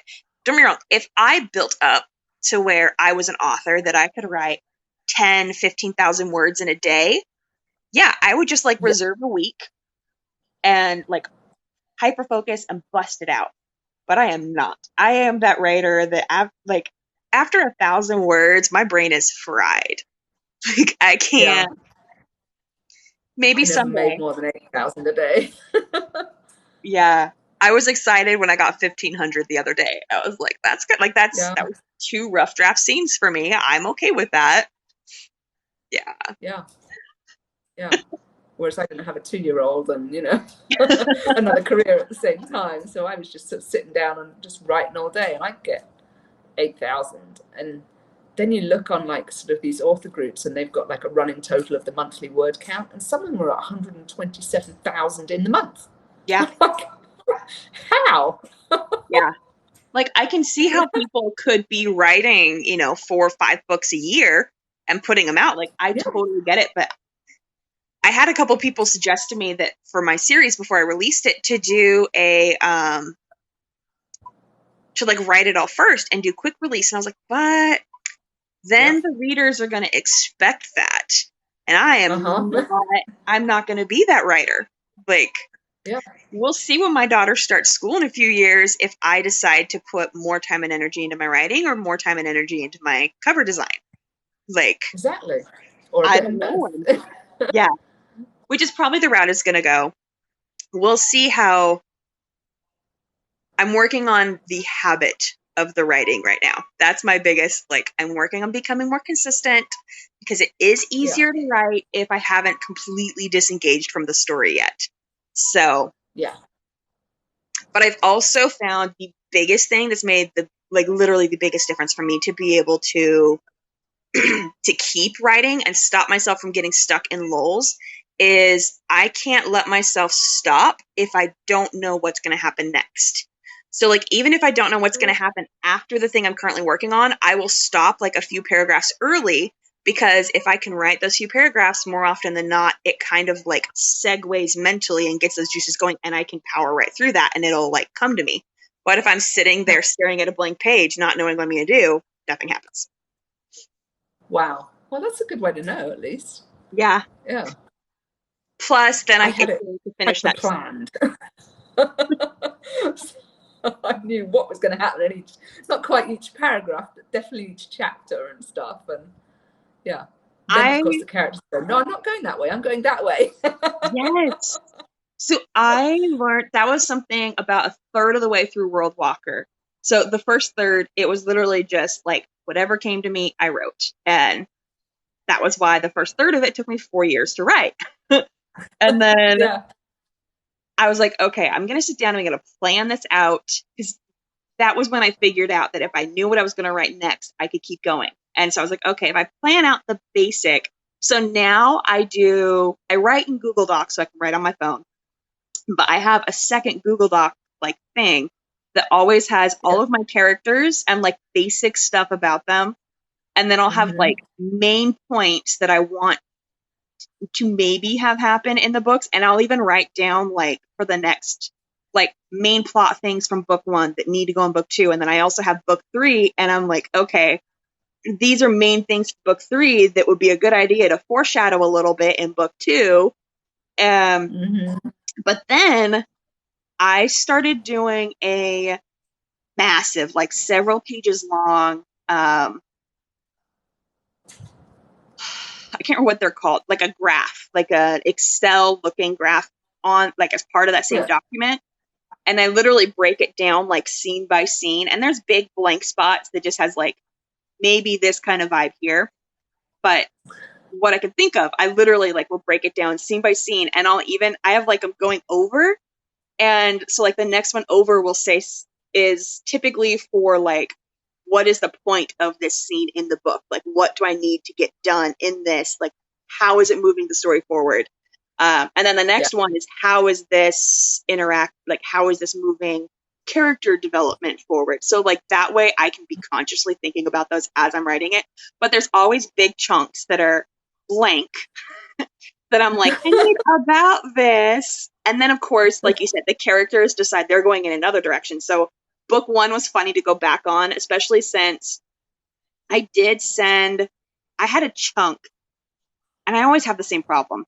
The spot around 3/4 of the way through the book where you know where you're going, but you need not necessarily filler, but you need something there, and I couldn't figure it out.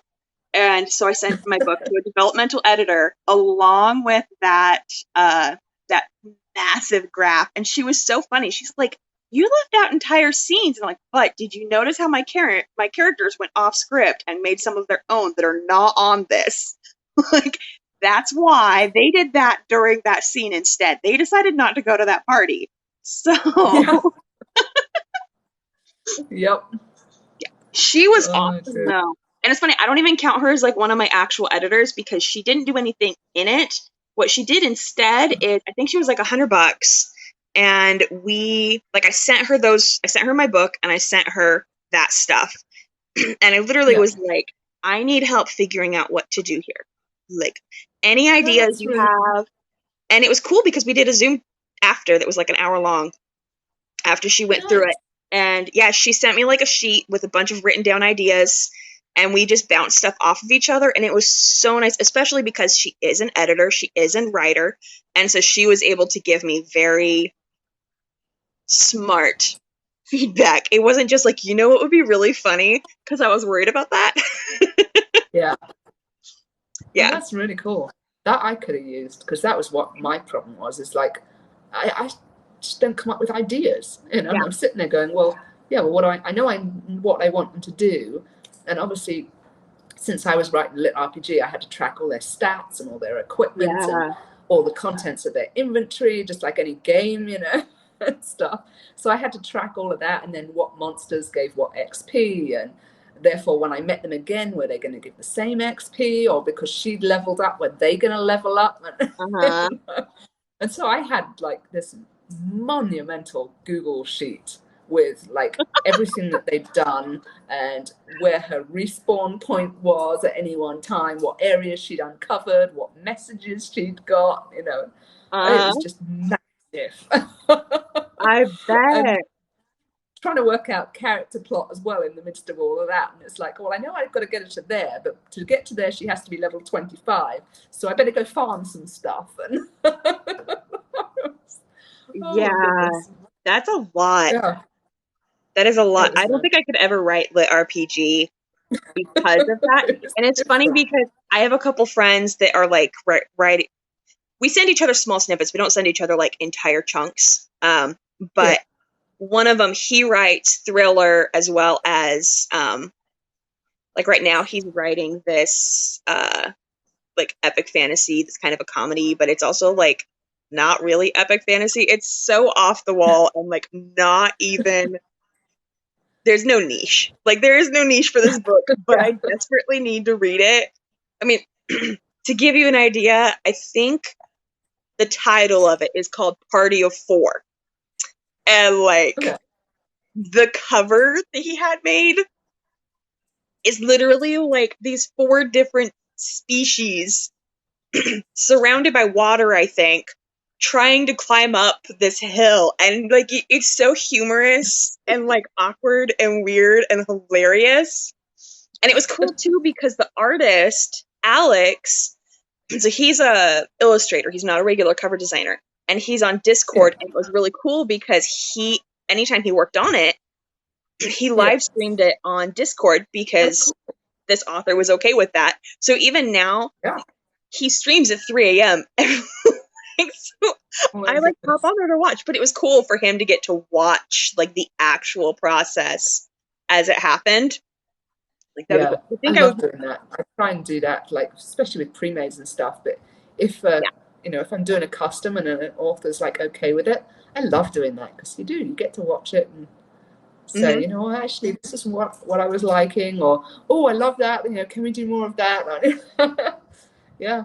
My hard thing is just the time because I work through the middle of the night. Like exactly. There's so many authors that I've worked with that I'm like, I think it would have been so much easier if we could have even done like a couple Zoom chats where I could show them and like we could walk through it. But when we were never awake at the same time, like, that's not an option. I have a client in Korea and it's just, I'm never awake at the same time as him. I send him this and I say, this is as far as I've got. I'm not willing to do any more until I get some feedback from you. And then I wake up the next morning and there's all the feedback and then I do a bit more. And but it takes a lot longer because you have to, you know, there's only so much. You don't want to like paint the hair and then have him say, well, actually, no, I don't like the color, you know? Whatever. So I've actually, because it does slow down the process, I've actually been considering, so Mariah, she books all of hers for the month and has them all start at the very beginning of the month so that while she's waiting on feedback, she can work on other stuff. And then she takes the last week of the month off to recharge / do all of her paperwork stuff. And I was like, I actually don't hate that idea because like right now I do 1 a week, which is fine, but I do wonder if because of how I have to work, if maybe that would be better for my process, or if my ADHD would glitch because I felt like there was too much on this plate. So I'm kind of considering maybe February booking that way and seeing half. Yeah. Because I mean, how nice would it be? And then 2 later. That's not a bad idea. Well, and I have thought too, like it would be kind of nice too, like if you had a month of easy customs to get a couple extra days off at the end of the month, like that would be amazing. Yeah. Especially after having booked the entire month of August off and having worked the entire thing instead to get caught up. Fortunately, I like my clients, so I didn't mind. Exactly. But I definitely was like, I desperately need sleep, please. I'm lucky I worked through the day. And other than this one client, all of mine are awake at the same time I'm awake. That helps. I will say, I do wonder if that's part of why I draw so many international authors, because they're not awake. They're just on a different schedule. And but I feel like we've got a huge group of cover designers that are from the Philippines that have been coming up right now. And so that's been, I don't want to say they're like competition, but I mean, I'm not a competitive person in any way. But like I feel like that's also really good for them for international authors to have as an option of someone that's closer to their time zone, because the US is so weird. And my brain when I was younger, my brain did not understand just how big the US was compared to everyone else. Like you see it on the globe, but you know, it didn't even dawn on me when I was like even a teenager that other countries did not have multiple time zones in them. Like we have states with multiple time zones time zones in it. Like, Yeah. I had never, that just hadn't dawned on me. No. Well, I didn't know much about the States. I mean, I came here the first time when I was 25, I think, for a holiday. Maybe not 25, maybe 24, but around that area, anyways. So that was the first time I'd ever been here, you know. But I've been used to like hopping country to country, so it's a bit kind of the same of hopping state to state. Yeah. Especially since the US has such big chunks that are so completely different from the rest. I mean, Yeah. I lived in Idaho and Oregon for most of my life. Like, all of my growing up years, that's where I lived. And then I now live in North Carolina, which is like completely different culture, completely different like ecosystem. I mean, it's yeah. Yeah. And it's kind of funny because I can even see a lot of times the stuff that I get requested for covers and for work is different between the different, like, there's some subconscious things that I notice them ask for that I'm like, huh, it's interesting that I get more of those requests from that area of the US versus like other areas. And there are things that I never would have thought of, but Yeah. I've not noticed that, to say, but yeah, yeah, they're just it's small interesting. things. But like like for example, certain areas tend to ask me for like cooler colors in my work, Okay. and certain ones ask me for warmer areas, and they actually tend to correlate really well with like the like weather kind of patterns for where they live. And it's been really interesting. I mean, it's not like 100%, but it's something that I've noticed that I'm like, huh, there's an awful lot of Yeah. you from Minnesota and Idaho that are asking for like blues and greens and grays and that kind of stuff, but then people in like Arizona and California are asking me for reds and oranges, and like, Yeah. that's Wow. interesting. That's interesting. I'll have to have a look out. I'm not sure I know which state most of my authors are in, though, so that's sort of probably why I've not seen it. I take a But, peek because I have them put their address on the contract, so it's like right next to their signature. So got you. when I do a quick peek at that, it makes me think of it. Yeah. Yeah. Interesting. Maybe it's Oh, just my like weird brain watching patterns or something. I don't know. But it's an interesting pattern. I mean, it kind of makes sense when you think about it. right? Like, they're So, obviously attracted to living in that area. So exactly. Yeah. yeah. Whereas, yeah, when I grew up, everything was super brightly coloured. And what's funny, because my mom and I are total opposites with that. 'Cause my mom is very like, she needs reds and oranges and yellows, or she gets Yeah. depressed. And I'm the Oh, right. opposite. I have to have blues and grays and whites and lots of like visually heavy versus visually open stuff, like, combined, or I get really bad anxiety. Like, I tried to decorate with red for a while for my husband because he loves red, and I was so mean, and I did not mean to, but like, I just couldn't chill out. Yeah. Yeah. No, I like, for decorating, I like whites. Yeah. But, yeah, I don't know. My mum, I mean, they live in a wooden house because they're in Switzerland, they're in a chalet, so it's all wood, Oh. but it's all like pale wood. Yeah. So, like pine and stuff. So she accents it with a lot of oranges and that kind of stuff. And she likes orange and green, whereas I don't. Isn't it funny how that works? It is. It is. I guess my sister's similar because she lives in England and she's got, I mean, it's a typical English house. It's fairly kind of heavy and old and a lot of old wood and stuff like this. Whereas, yeah, I grew up and, well, I grew up in Hong Kong, so it was very kind of modern, like super modern. Yeah. That's what I kind of now gravitate towards, you know. So, I can yeah. see that. And actually, that kind of makes sense with your art style too, actually. Because you're very crisp in like your shapes. You're Okay. drawn to very crisp shapes in your work. So that makes a lot of sense. That totally does. That's really cool. I get that. Yeah. That's kind of I know funny. I've always liked Asian art, but I haven't really got a chance to do any. So Yeah.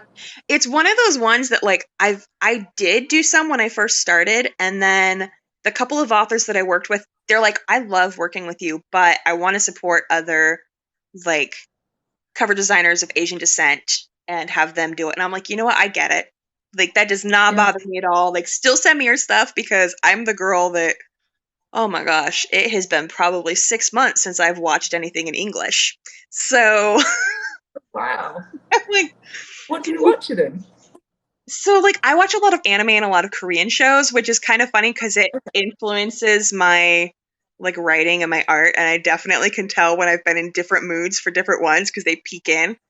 But Yeah, it forces me to disengage because I have to read the words. And so I can't be on my phone working. got it. So Yeah, at the end of the night, like, and then the only English stuff is normally when the toddlers got the TV claimed. So yes. like my art's not overly affected by that, but No. yeah, that was part of why that last pre-made that I made was a kitsune. I was like, oh, Okay. I don't want to do like I need something, Yeah. but I didn't want it to be too like in the box. So I was like, okay, I can make her like a thief or Yeah. an assassin or something Yeah. like that. I can do that. Nice. Yeah. Yeah. Yeah. I want it soon, but yeah, I want to make some more because I really like them. Right? I know. I love doing a lot.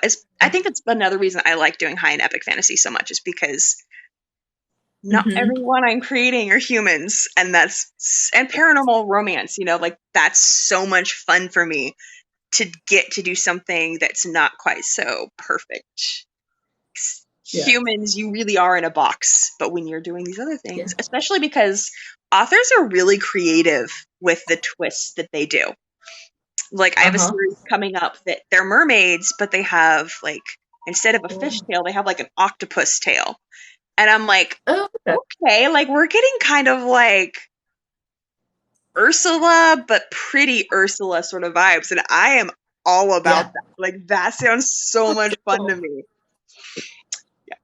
That's very cool. It's funny, Ursula terrified me as a kid too. I never could watch like Little Mermaid, no. And Little Mermaid always ended early. Like I feel like Little Mermaid has two endings. And like Just when Ursula remember it comes enough. back and the king kills her, like we Yeah, never watched that because it scared me as a kid so bad. I can imagine. Yeah. Yeah. I mean, my first movie when I watched it was Bambi, and apparently I cried so much they didn't take me to another movie for 3 years. Oh no! I remember having a similar reaction to Alice in Wonderland, which is funny because I love like all versions of Alice in Wonderland except for the Disney one. The Disney one as an adult still scares me. Like Yeah, yeah, it does there's just me. something kind of creepy about it. But like the Mm-hmm. Johnny Depp version, oh, the aesthetic of that version of Alice in Wonderland is so pretty and like Yeah. very inspirational for me because I like the like sort of funky. I function in organized chaos, as you can probably tell from like everything I do. That's where I thrive, which I feel like is part of why my art style is the way it is. Because I feel like my art style is organized chaos. I could see that. Yeah. Yeah. Uh, Oh, it dear.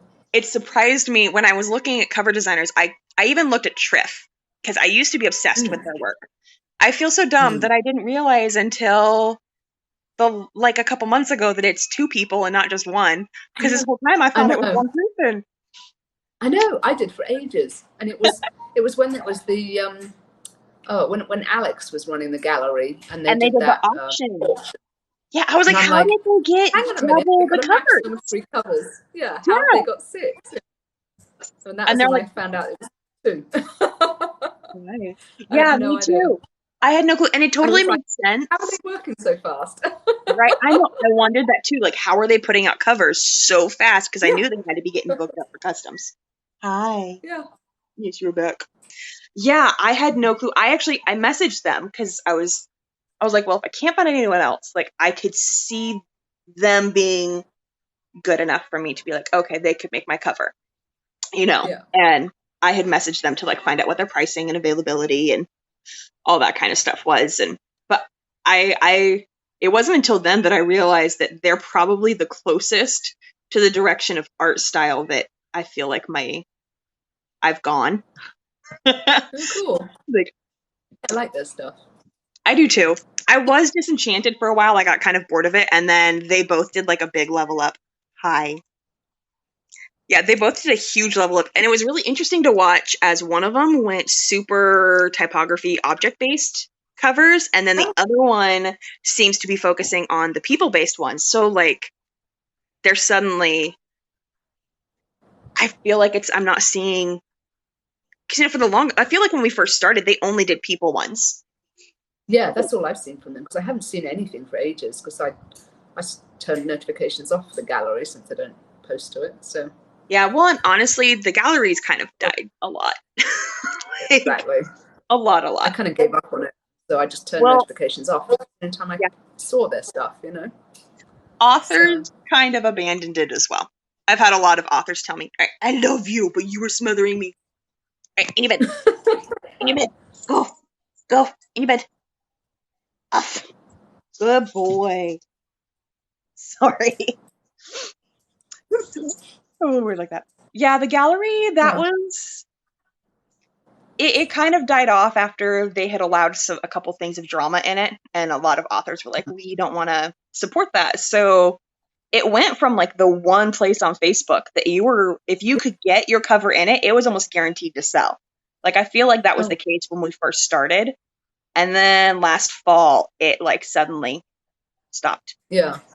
I had a lot in there when it was like Ryan. And then I had a few in there when it was Alex, and I haven't posted to it since. But I'd say about half of them sold. Probably. That's still not bad. And I posted customs in there saying, just revealing the cover and things, and I had people go, oh my god, I love that. Can you do me something similar? And then I never hear from them again. Oh. Yeah, it's frustrating. So. Yeah. Trying to think. Like, I remember Book Cover Marketplace was also really big, and then they did a month-long event for Halloween last year, and that like killed the group. Is that what it was? I just knew it was dead, and I'm just like, okay. Yeah. Next. Yeah.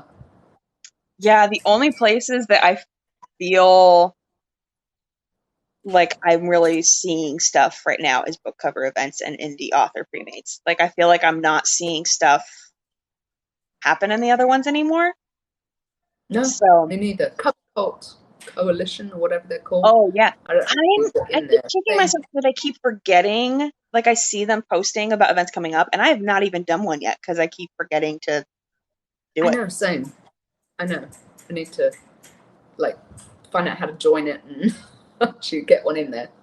Well, and I remember they had something about how like you had to do like you have to fill out a form and be approved, but when I'm seeing like MC and Kuro in it, I'm like, there's no way that, and like they know me and they put stuff in my events, so I'd be surprised if I was not approved. Honestly, at this point, don't get me wrong, I feel like I make some stuff that's not my best, not because I tried to, but just because it got to a point where I'm like, this will sell, this is marketable for an author, but I don't have the ability to make it what I want it to be.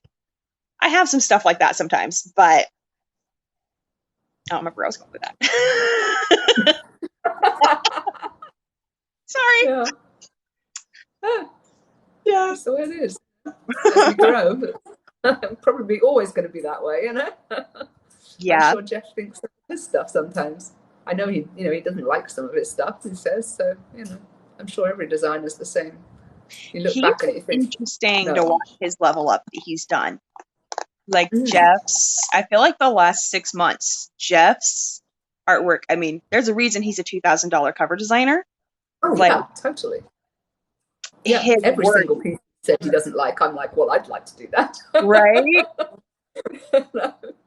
Yeah, it was funny. I had someone when I was a teenager tell me, like, you always compare your worst against someone else's best.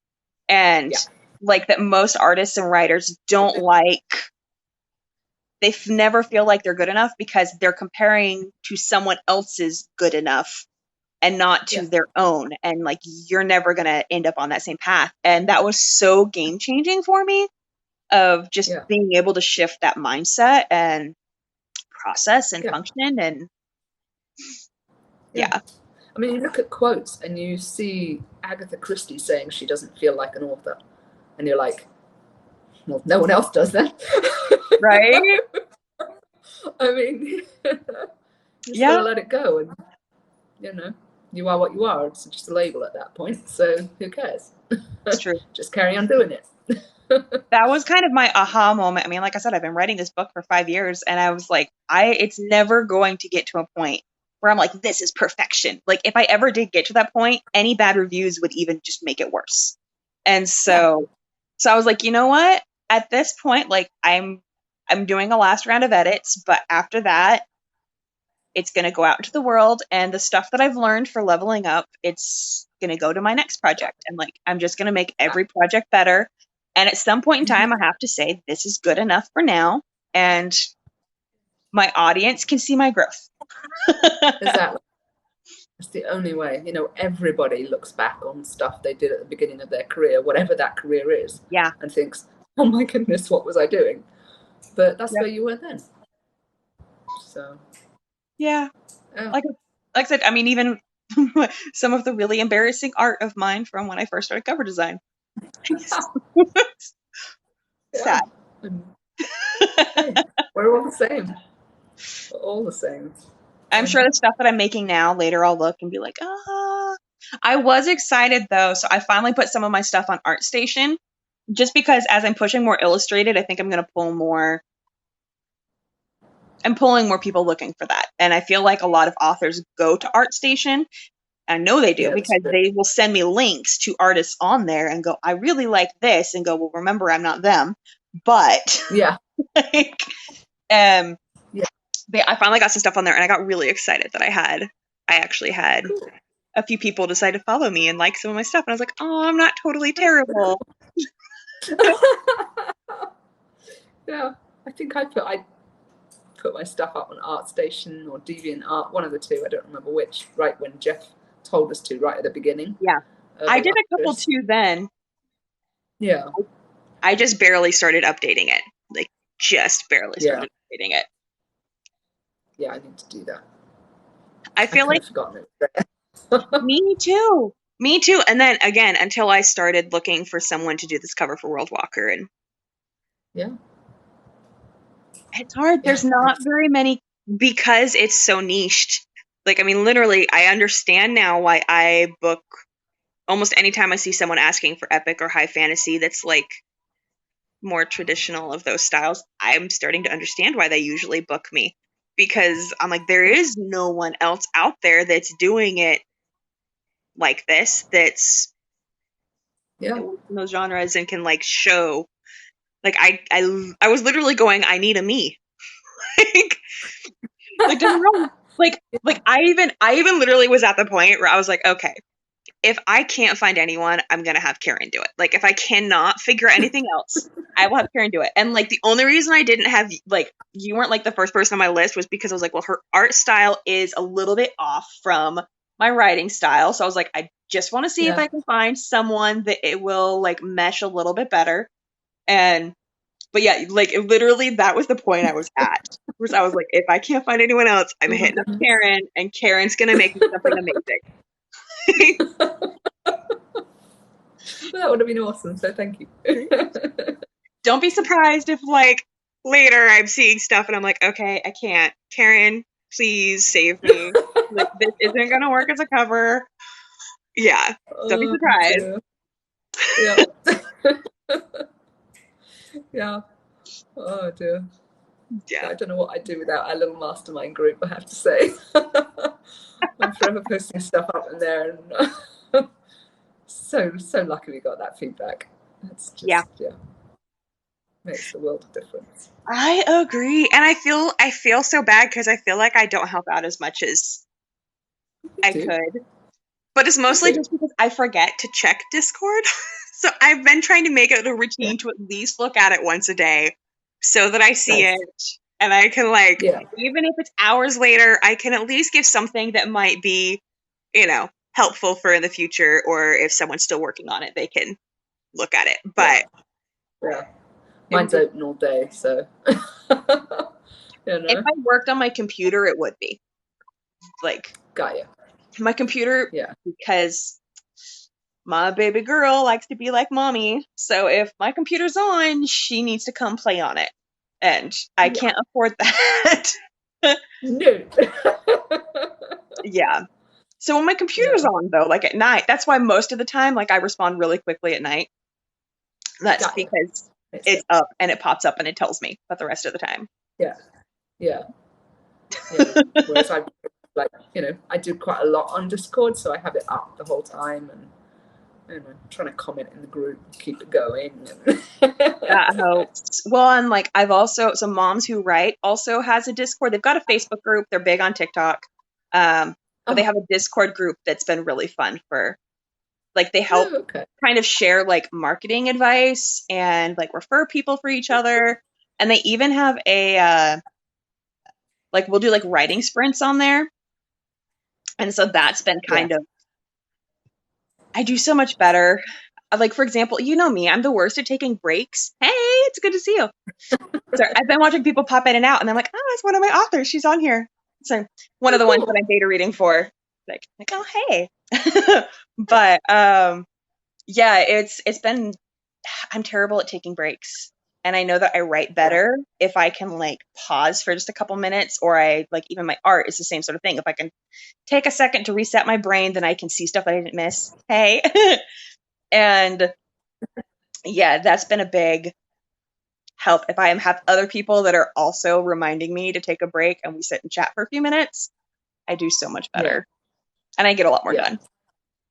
Yeah, I'm not good at taking breaks either. I tend to sort of like zone in, and the next thing I know, a couple of hours have gone. Yeah, that too. There's a lot of nights where I'm like, oh wow, my husband wakes up in half an hour. I should like go to bed so he doesn't know I stayed up so late, and maybe I can cuddle for a couple minutes. Like, oh my goodness. Oh, that happens at least 3 or 4 nights a week. I feel so bad. It's part of why we had to start implementing like date night, like every other week we alternate with a family date versus an us date. And we don't have babysitters. And with COVID, it's been like impossible anyways. So normally he stays up late or I get up early so that we can have a date that's just like the two of us chilling on the couch, cuddling, watching a movie or something. Wow. And like I had to start doing that because of me working through the middle of the night to do covers. Like I need to give him, I need to put in that time for my family. It's tough to balance, but I bet. Yeah, I'm lucky. Mine works the same hours as me, so sorry, I managed to cut myself earlier on today. We had the knife sharpened and I was doing the washing up, and somehow a fly got in the house and it buzzed me, and I jumped and dropped the knife, and then instinct kicked in and I grabbed it and of course it straight into my oh no. Blood everywhere, so got a band-aid on, and now I take the band-aid off and it's kind of throbbing. Is that on like your drawing pen like hand? No, it's on my left hand. Because that would be so miserable. Oh, like hours drawing. Because I know my finger, like how I hold my pen, that would be right where. Yeah. That's possible. Absolutely impossible. I ended up buying myself a ring, so that I've got it here. But it's just where my pen hits. So I've got my pen here, and I've got a little button for like brush and eraser that I've programmed, and I end up doing this, and then suddenly I find out I'm erasing stuff that I'm doing, and I'm like, I've got to take the ring off. Oh no! You gotta. Okay, so my pen has buttons, and like my board has buttons, but I have not programmed any of them. Yeah, I've had this for like a year. I find I'm using the keyboard, so. But the buttons are still programmed. So when you started cover design, did you start with Photoshop and with a pen Oh and yeah, it I was like did. I've been on Photoshop since version 3, so I've been on it for since 2006. I was always So too been poor. yeah. I can't imagine using anything other than Photoshop because I've been doing it too long. Yeah. And my hubby, when was it? 2009, 10, somewhere like that. He found this tiny little bamboo tablet, 6 inches. And he asked for it for his birthday one year, or birthday or Christmas, one of the two. And it was only $15. It was not, big Oh, deal. nice. And so he got that, and then it kind of, sat in the drawer because, well, he didn't use Unless you're Photoshop. How doing was what he we going do. to do Yeah. this? Exactly. And so I started using it because I was at this point helping his business, which is like web design or web development. So I was doing like the design stuff for it. So I was trying to sort of, do bits, and I found that I could use the pen a bit, but not particularly well. And so by the time I started on Photoshop, I then, obviously got that. And I used that for the first nearly a year, I think. Mhm. This tiny little, and I'm not kidding, it was that size of the area that you could draw in. I It was love tiny. that. Oh dear. But it worked great, and it worked great until I wore the pen nibs down so much that it became kind of unusable. And so I thought, well, you know what, if I'm going to replace it, I may as well buy something decent. Yeah. So, So my first 6 months, I used Krita, which was free. I haven't That heard was, of that. yeah, so it's a free one, but the art side of it is amazing. Like if you're just doing art, it's free, it's great. It is the worst though for typography. And Oh, so like you can change the fonts, but like you can do nothing to the fonts, if oh, that makes sense. So like there's no treatment, there's no layering, there's no changing the color. Like it's oh, literally just here is a font. And you can't change the kerning, like the space between the letters, you can't. oh, So that's not I good. was using that and a mouse for the Oh, first wow. 6 months Oh, my until goodness. I Yeah. had I've always had the rule that all of my business expenses for this from month 1 has to be able to be covered from one pre-made sale a month. So like if I book one custom or sell one pre-made, because my pre-mades are Yeah. cheaper, you know. Yeah. So if I sell one, it has to cover all of my expenses so that the rest of it can be used for taxes and profit and to live off of. And that has That's a been good idea. such a game changer. So yeah, I couldn't afford Photoshop until about because my covers were so Yeah. cheap. Because it's like $50 a Yeah. month.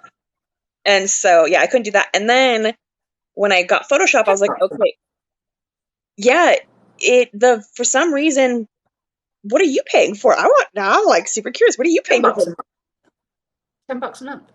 I don't know how you're getting it for $10 a month. I'm a little jealous. You want the photographer's package? I will send you the That's a link. good idea. I should look at that. It's only Photoshop. You can't get anything else. I've Yeah. had to upgrade and get Illustrator for the I was gonna traditional publishing. maybe It's not it's Illustrator design. maybe I was just so new when I signed up. Cause yeah, I have No, someone if saying you go they to were the paying $10 website, a month. it says Photoshop is what you're paying. But if you look like in depth and stuff and start finding things, there's a photographer's package, and I think it's Okay. $9.99 a month. So $10 basically. Yeah, she's saying she uses Photoshop and Lightroom and she pays $10 a month. I think I was just Yeah. so new and overwhelmed by all the information for it that I was like, I don't know. And so the only reason I went with Photoshop when I was like, okay, I need to upgrade was because like almost all of the tutorials that you see out there for cover design and for art and for typography is Photoshop. And Yeah. so I was like, I'll do that. And then I really wanted a sketch pad where like you could see what you were sketching and I Yeah. couldn't afford that. So KD had a referral link for one that was like $50. And now, like when I had the money, I bought like a brand new computer and everything. And I was like, I had the money to upgrade to that. And I was like, I think it would be weird to go to that now because I've gotten so used to drawing on one that you don't see the work. So I like look at the screen and it would just be Yeah. weird. I think it would actually slow me down for a while to swap over to that now. It's different. Well, I tried one because when I went from this little bamboo that you know sort of you look at the screen instead of like it. Um, I found I went to get, what was it, a Huion. And I thought, well, I've been using a 6 inch. I need only a 13 inch. I really don't need, and Ryan was saying, no, he's got a 26 inch or whatever it was. And, Oh, it's just that's a too beast. small and, get the big one and stuff. And I'm like, my hand moves this much. I'm getting the small one. I didn't realize that when you have the screen one, you've got all the menus and everything from Photoshop in on that screen. And I had no idea. I didn't have the concept that that's how it worked. I thought it would just be my artwork and the rest would be on, my computer screen. Yeah. And so when I got it there, I found I had like literally this much space to see the artwork and it was just unusable. So I had to send it back in the end. And I couldn't get it to work with my computer for some bizarre reason. I don't know why. I programmed it such that I wanted it as the third screen because I've got two screens, and I wanted it as to be like this side, sort of this side instead of on this side. And for some reason, I had to flip it.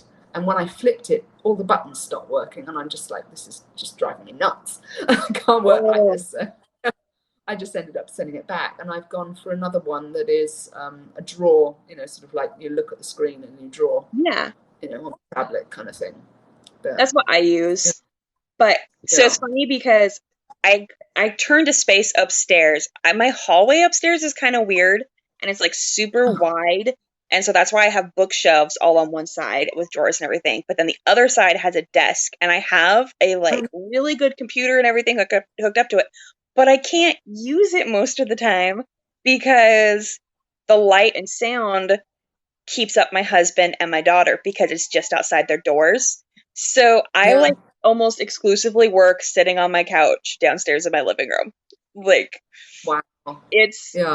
It's hard for me to get up and down because I'm having to like pull that sketch pad off of my computer, tucking it on one side. Like everything has its place. And then half the time my couch eats my pen and I have to go hunt it down. Yep. Yeah. I'm like, oh man, these will be good stories for when I'm like, yes. I can see my retirement party and I'm like talking about digging, like having to move the couch to find my pen again. Yeah. Oh my goodness. Yeah. No, we both work from home, so we've decided we kind of went without a dining room. Our office is the dining room, so literally the kitchen is just there. Because we thought that was more important. So we spend most of our time at our desk. So we've just got them there, and then we can look outside, and it just makes the quality of life so much better than where we were doing, because we were like crammed into a small bedroom, and we had to have like scaled down desks, and it's just my dream someday is to buy a place where I will have an office and something like that, but that's a ways down the road. I will be here for one. We just decided we don't need a lounge and diner, we'll just have an office. So excuse the mess. I'll show you. This is like my entire downstairs, okay? It's literally just one small, like 300 square foot room. And so it's everything. And so there's like and the upstairs is literally just the 2 bedrooms. Yeah. Oh. So she turned her dining room into her library and works on the couch with the TV tray for her desk. That's really smart, honestly. The TV tray is really smart. Right now, my couch is a recliner couch. So like I basically use that as like I kick it up and I basically use that as my like table space to put stuff. That's part of why it takes me so much to get up and down from the couch, because I have to like clear it off before I can even get up. I've done that. I've done that. I used to write on the couch. Here's mine. So you got the kitchen there, and the hubby there. Aw, hi hubby. Oh, that's cute though. I like it. Yeah. So we love our house. That's my dream. Someday. Don't get me wrong, I'm grateful for the place that I live, but yes, Yeah, I'm saying her old couch was a recliner, so she totally gets it too. Yeah. Yeah.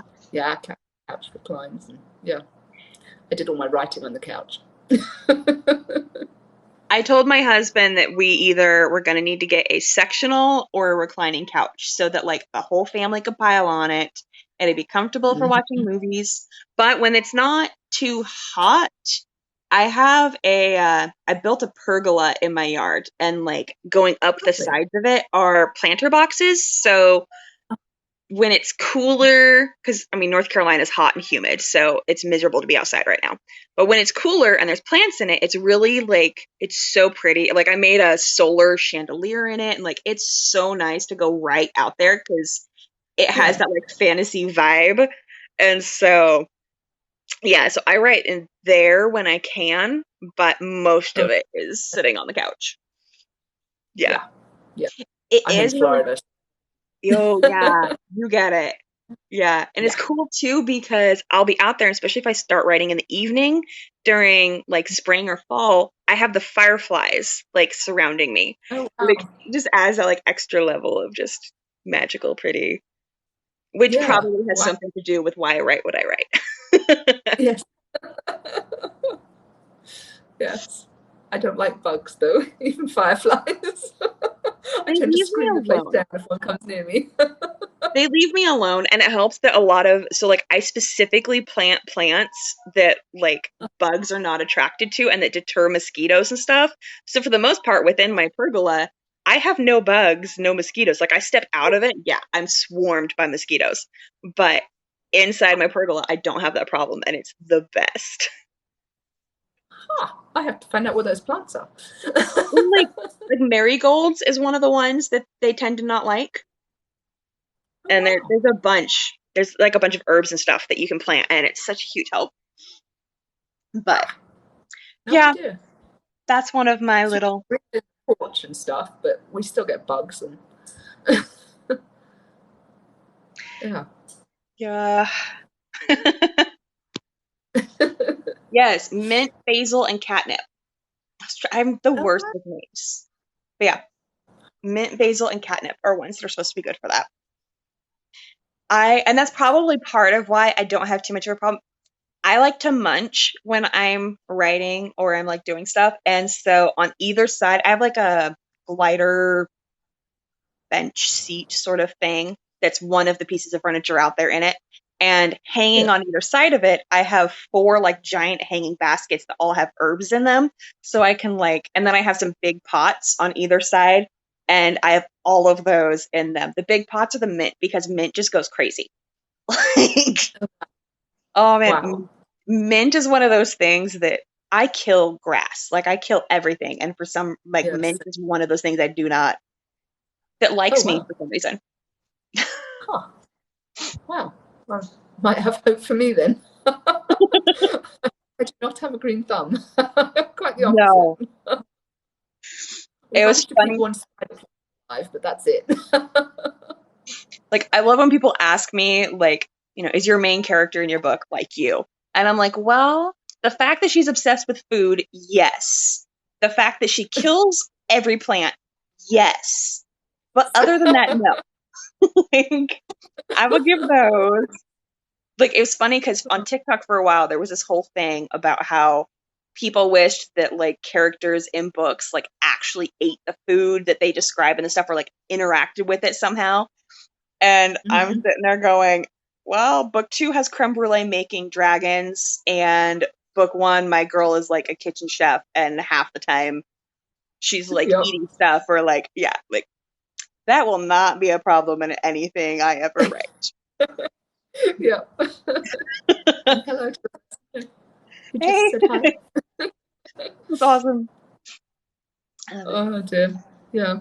Mine did a lot of alchemy, so I had all sorts of stuff I exploding and everything, tasting, because she was drinking potions and all the effects of the potions. It was a That lot of makes fun. sense. That'll be fun. Yeah. Well, Yeah. so I'm curious then, because I know you don't write anymore because you've gone full time with cover design. I mean, Yeah. again, you're good, and the fact that you're doing trad and indie, like, That is another thing that I feel like a lot of authors don't know, is that most of the traditional houses, even the big ones, their cover design department no longer has cover designers in it. They have people who are like supposed to be marketing specialists, but they're hiring Yeah, indies. And yeah, so I feel like that's something that most people don't know. yeah, Like, yeah. It probably isn't. I mean, I think I think the one I'm working with has some in-house, but they do the non-fiction. So, you know, you get a fiction in, and they didn't have anywhere to send it. So, yeah, it's amazing. Because there's only so much you can do with topography. You know? yeah. Sometimes you need characters. Yeah. It's yeah. So I'm curious, have you ever had anything for them? Because I know that you send like multiple options usually from like the stuff you've Yeah. shown me. You typically send like 3 options. Have you ever Yeah. felt like they chose the least marketable of the options, or like your least favorite of the options? Funnily enough, no. Every single one, I've done the first one and thought this is the one they're going to pick, and then I've done a second one, and up till the last one, I'd only sent 2 options, and every time they've picked the one I would have chosen. Oh, that's It's funny. awesome. Yeah, yeah. That's This one I was awesome. actually surprised. This one that you saw, I sent 3 options, mostly because I made the first one because I didn't know quite what else to do. It was going to be a symbol cover, and then I Mhm. made a different symbol cover and thought, no, I like that one better. I'm sending both, and then I made a person cover, and I actually liked the person cover better. And this time they chose the symbol cover, but I liked the symbol cover, and I think it'll do well because it's YA dystopian. Oh, yeah. But I person cover. I really liked the person cover. I might try and turn that into a pre-made with a different character because I really liked it. There's been a few times that I've worked on, because I'm kind of the same. Typically when I'm working with somebody, I Yeah. send them multiple options in the beginning, especially because it helps me narrow it down. Okay. So I have someone over here asking if you could share how you got to work with traditional publishers. Well, I actually knew the guy because I used to run the book marketing summit, which was like a big interview thing. And I interviewed the publisher on there because I wanted a publisher's perspective of how to market a book. And so when I became a cover designer, I got in touch with him and said, by the way, I'm now a full-time cover designer. Um, are you looking for a cover designer kind of thing, sort of part-time? And he came back to me and said, yes, please send us your portfolio. I've been doing covers for them ever since. That's awesome. just, Yeah. just one a month. Okay. So I'm the worst at first names, but Okay. the person asking that, she knows you as well. I see her a lot in the like marketplaces with us, but Oh, yeah, I'm cool. the absolute worst at names. So please forgive me for that. Karen, I can only remember her name because I literally talk to her every single day and she can't get rid of me. Yeah, Susanna. Yeah, from Elephant Books. But yeah, I um, I am the absolute worst. I have like a group of like 10 designers that I talk to multiple times a day, and Karen is one of them. yeah. But part of it is because Karen and I started at the same time. Like, I think we were, what, a month apart from when we started our Yeah. businesses. And so Yeah. we were going through the same process. And so Yeah. we've kind of been critique partners for what, like Yeah. 9 months Which is now? awesome. Oh, Yeah. several months. Yeah. Yeah. And now we got the mastermind going. There's the 4 of us in it. Yes. Or 5. So, yeah. Which has been really good Yeah. because I feel like all of us have been leveling up really fast because of that. Yeah. Yeah. Yeah. Yeah. We're That all was one. slightly different, good at different things. And so it makes the feedback really good. You know? Exactly. Yeah, because the ones that are all part of that little mastermind group we all kind of do similar, we have some crossover in genres and style, but then we all kind of, I mean, like I focus mostly on high and epic fantasy. I do some like paranormal fantasy and I do some steampunk and I do some like, I have my fingers in a lot of things, but the main things that I do are that. But then like you've been an interesting process to watch. Like, Yeah, I mean, you have everywhere. been, it's one, you quickly pick up and you kind of nail any genre that you've tried to do. And it's been so fun to watch you as you've been like deciding what you really want to do. Yeah, Like, that's been the hard bit, is working out what I want to do and what I want to let go, because then I can focus you love it better on all the too. marketing. Yeah, I know. Yes. It would be nice to do it all, but Well, yeah. like your man chest stuff blew me away, and I was like, "How is she?" Because I remember I tried. I had a short stint where I tried man chest, and then that was when I was like, "Okay, I can't do steamy covers." Susanna's like, "Can I be one of the cool kids, please?" But yeah, it was like, I just oh my had to goodness, go. Yeah. it looked so bad. I tried to do it for that man chest auction. I just opted That's out of it that's because wow. no, it was Yeah. so bad. And it didn't help. My husband I swear every time I was looking through stock photos, my husband would come down and he's like, What "What are are you you looking at? looking at?" I'm like, "I Yep. swear it's for work." Like, I promise I'm not just sitting here looking at like naked dudes. I Sorry. know. I know. My husband loves it when I do a harem cover, because he's like, ooh. I bet. I see. Okay, so Susanna was saying that she does. She's been selling a lot of illustrated, and yeah, that is something I've been finding too. Is I have been, I would say about 90% right now of my stuff. I don't do full illustration yet, Yeah. and I'm not entirely sure that I will ever go 100% to that because I really enjoy the 3D rendering process for helping me build the composition. But then I alter them, and I do that. And like right now, most of my stuff for high and epic fantasy, because other genres it's not as appropriate. But Yeah. there's other ones that I do. I will probably always do some 3D rendering with illustration. Right now, it's mostly just faces that I'm using stock photos for, with like occasional magic effects or something. But Yeah. yeah, Yeah. she had a baseball player blown up on her screen cropping the crotch when her husband came in. Oh my goodness, that's awesome. That is That is awesome. awesome. Oh, Oh, that's and like crazy. 3D rendering, that is another thing. I cannot, like, if I want to work in like a coffee shop, I have to do all of my people rendering before I Yeah. go because, well, Yeah. bam, here's a naked woman just sitting there. I know. I know. I can't have that out I in a have that. coffee shop. I'm going to get Well, kicked out. yeah. I have that trouble because I do the first kind of hour or two on like Discord or Zoom or whatever they'll get on. And so you're like, okay, right, we're going to bring the character up. They're going to be naked. Deal with it, Yes. or close your eyes. I put some clothes on it. Oh my goodness. Yes. But yeah, Yeah. it makes it quite entertaining. Some of the authors are like, ooh, I like him. I bet. And others are like, oh my goodness. Well, I'm like, sometimes I'll do live streams on here for while I'm working on pre-mades. And that's one thing I'm like, oh, I gotta make sure my renders are completely done before I do that because I do not want banned from TikTok for like nudity up here as I'm Yeah, trying to do a 3D model so I can get the position.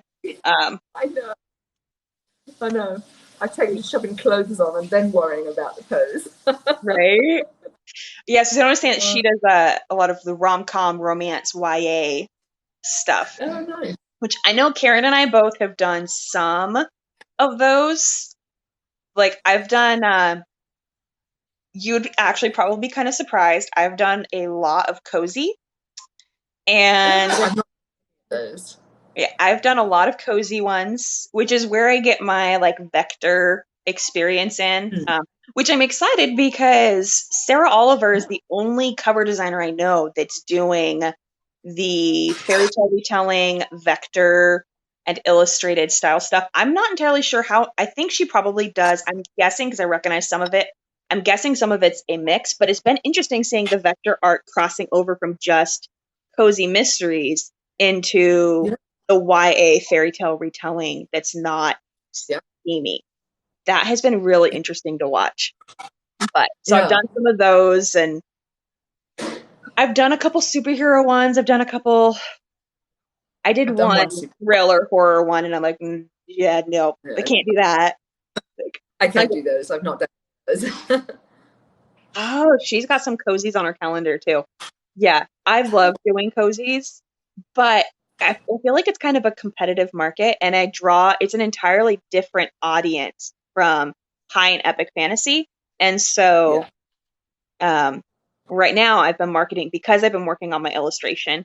I've been working a lot more in that direction. And especially Yeah. since right I now love. that's the way my brain's working. Yeah. Well, and then Yeah. you got an NC author doing a cozy that's NC based. You're going to have to send me the information for that when it's out, because I live in North Carolina, and that would be awesome.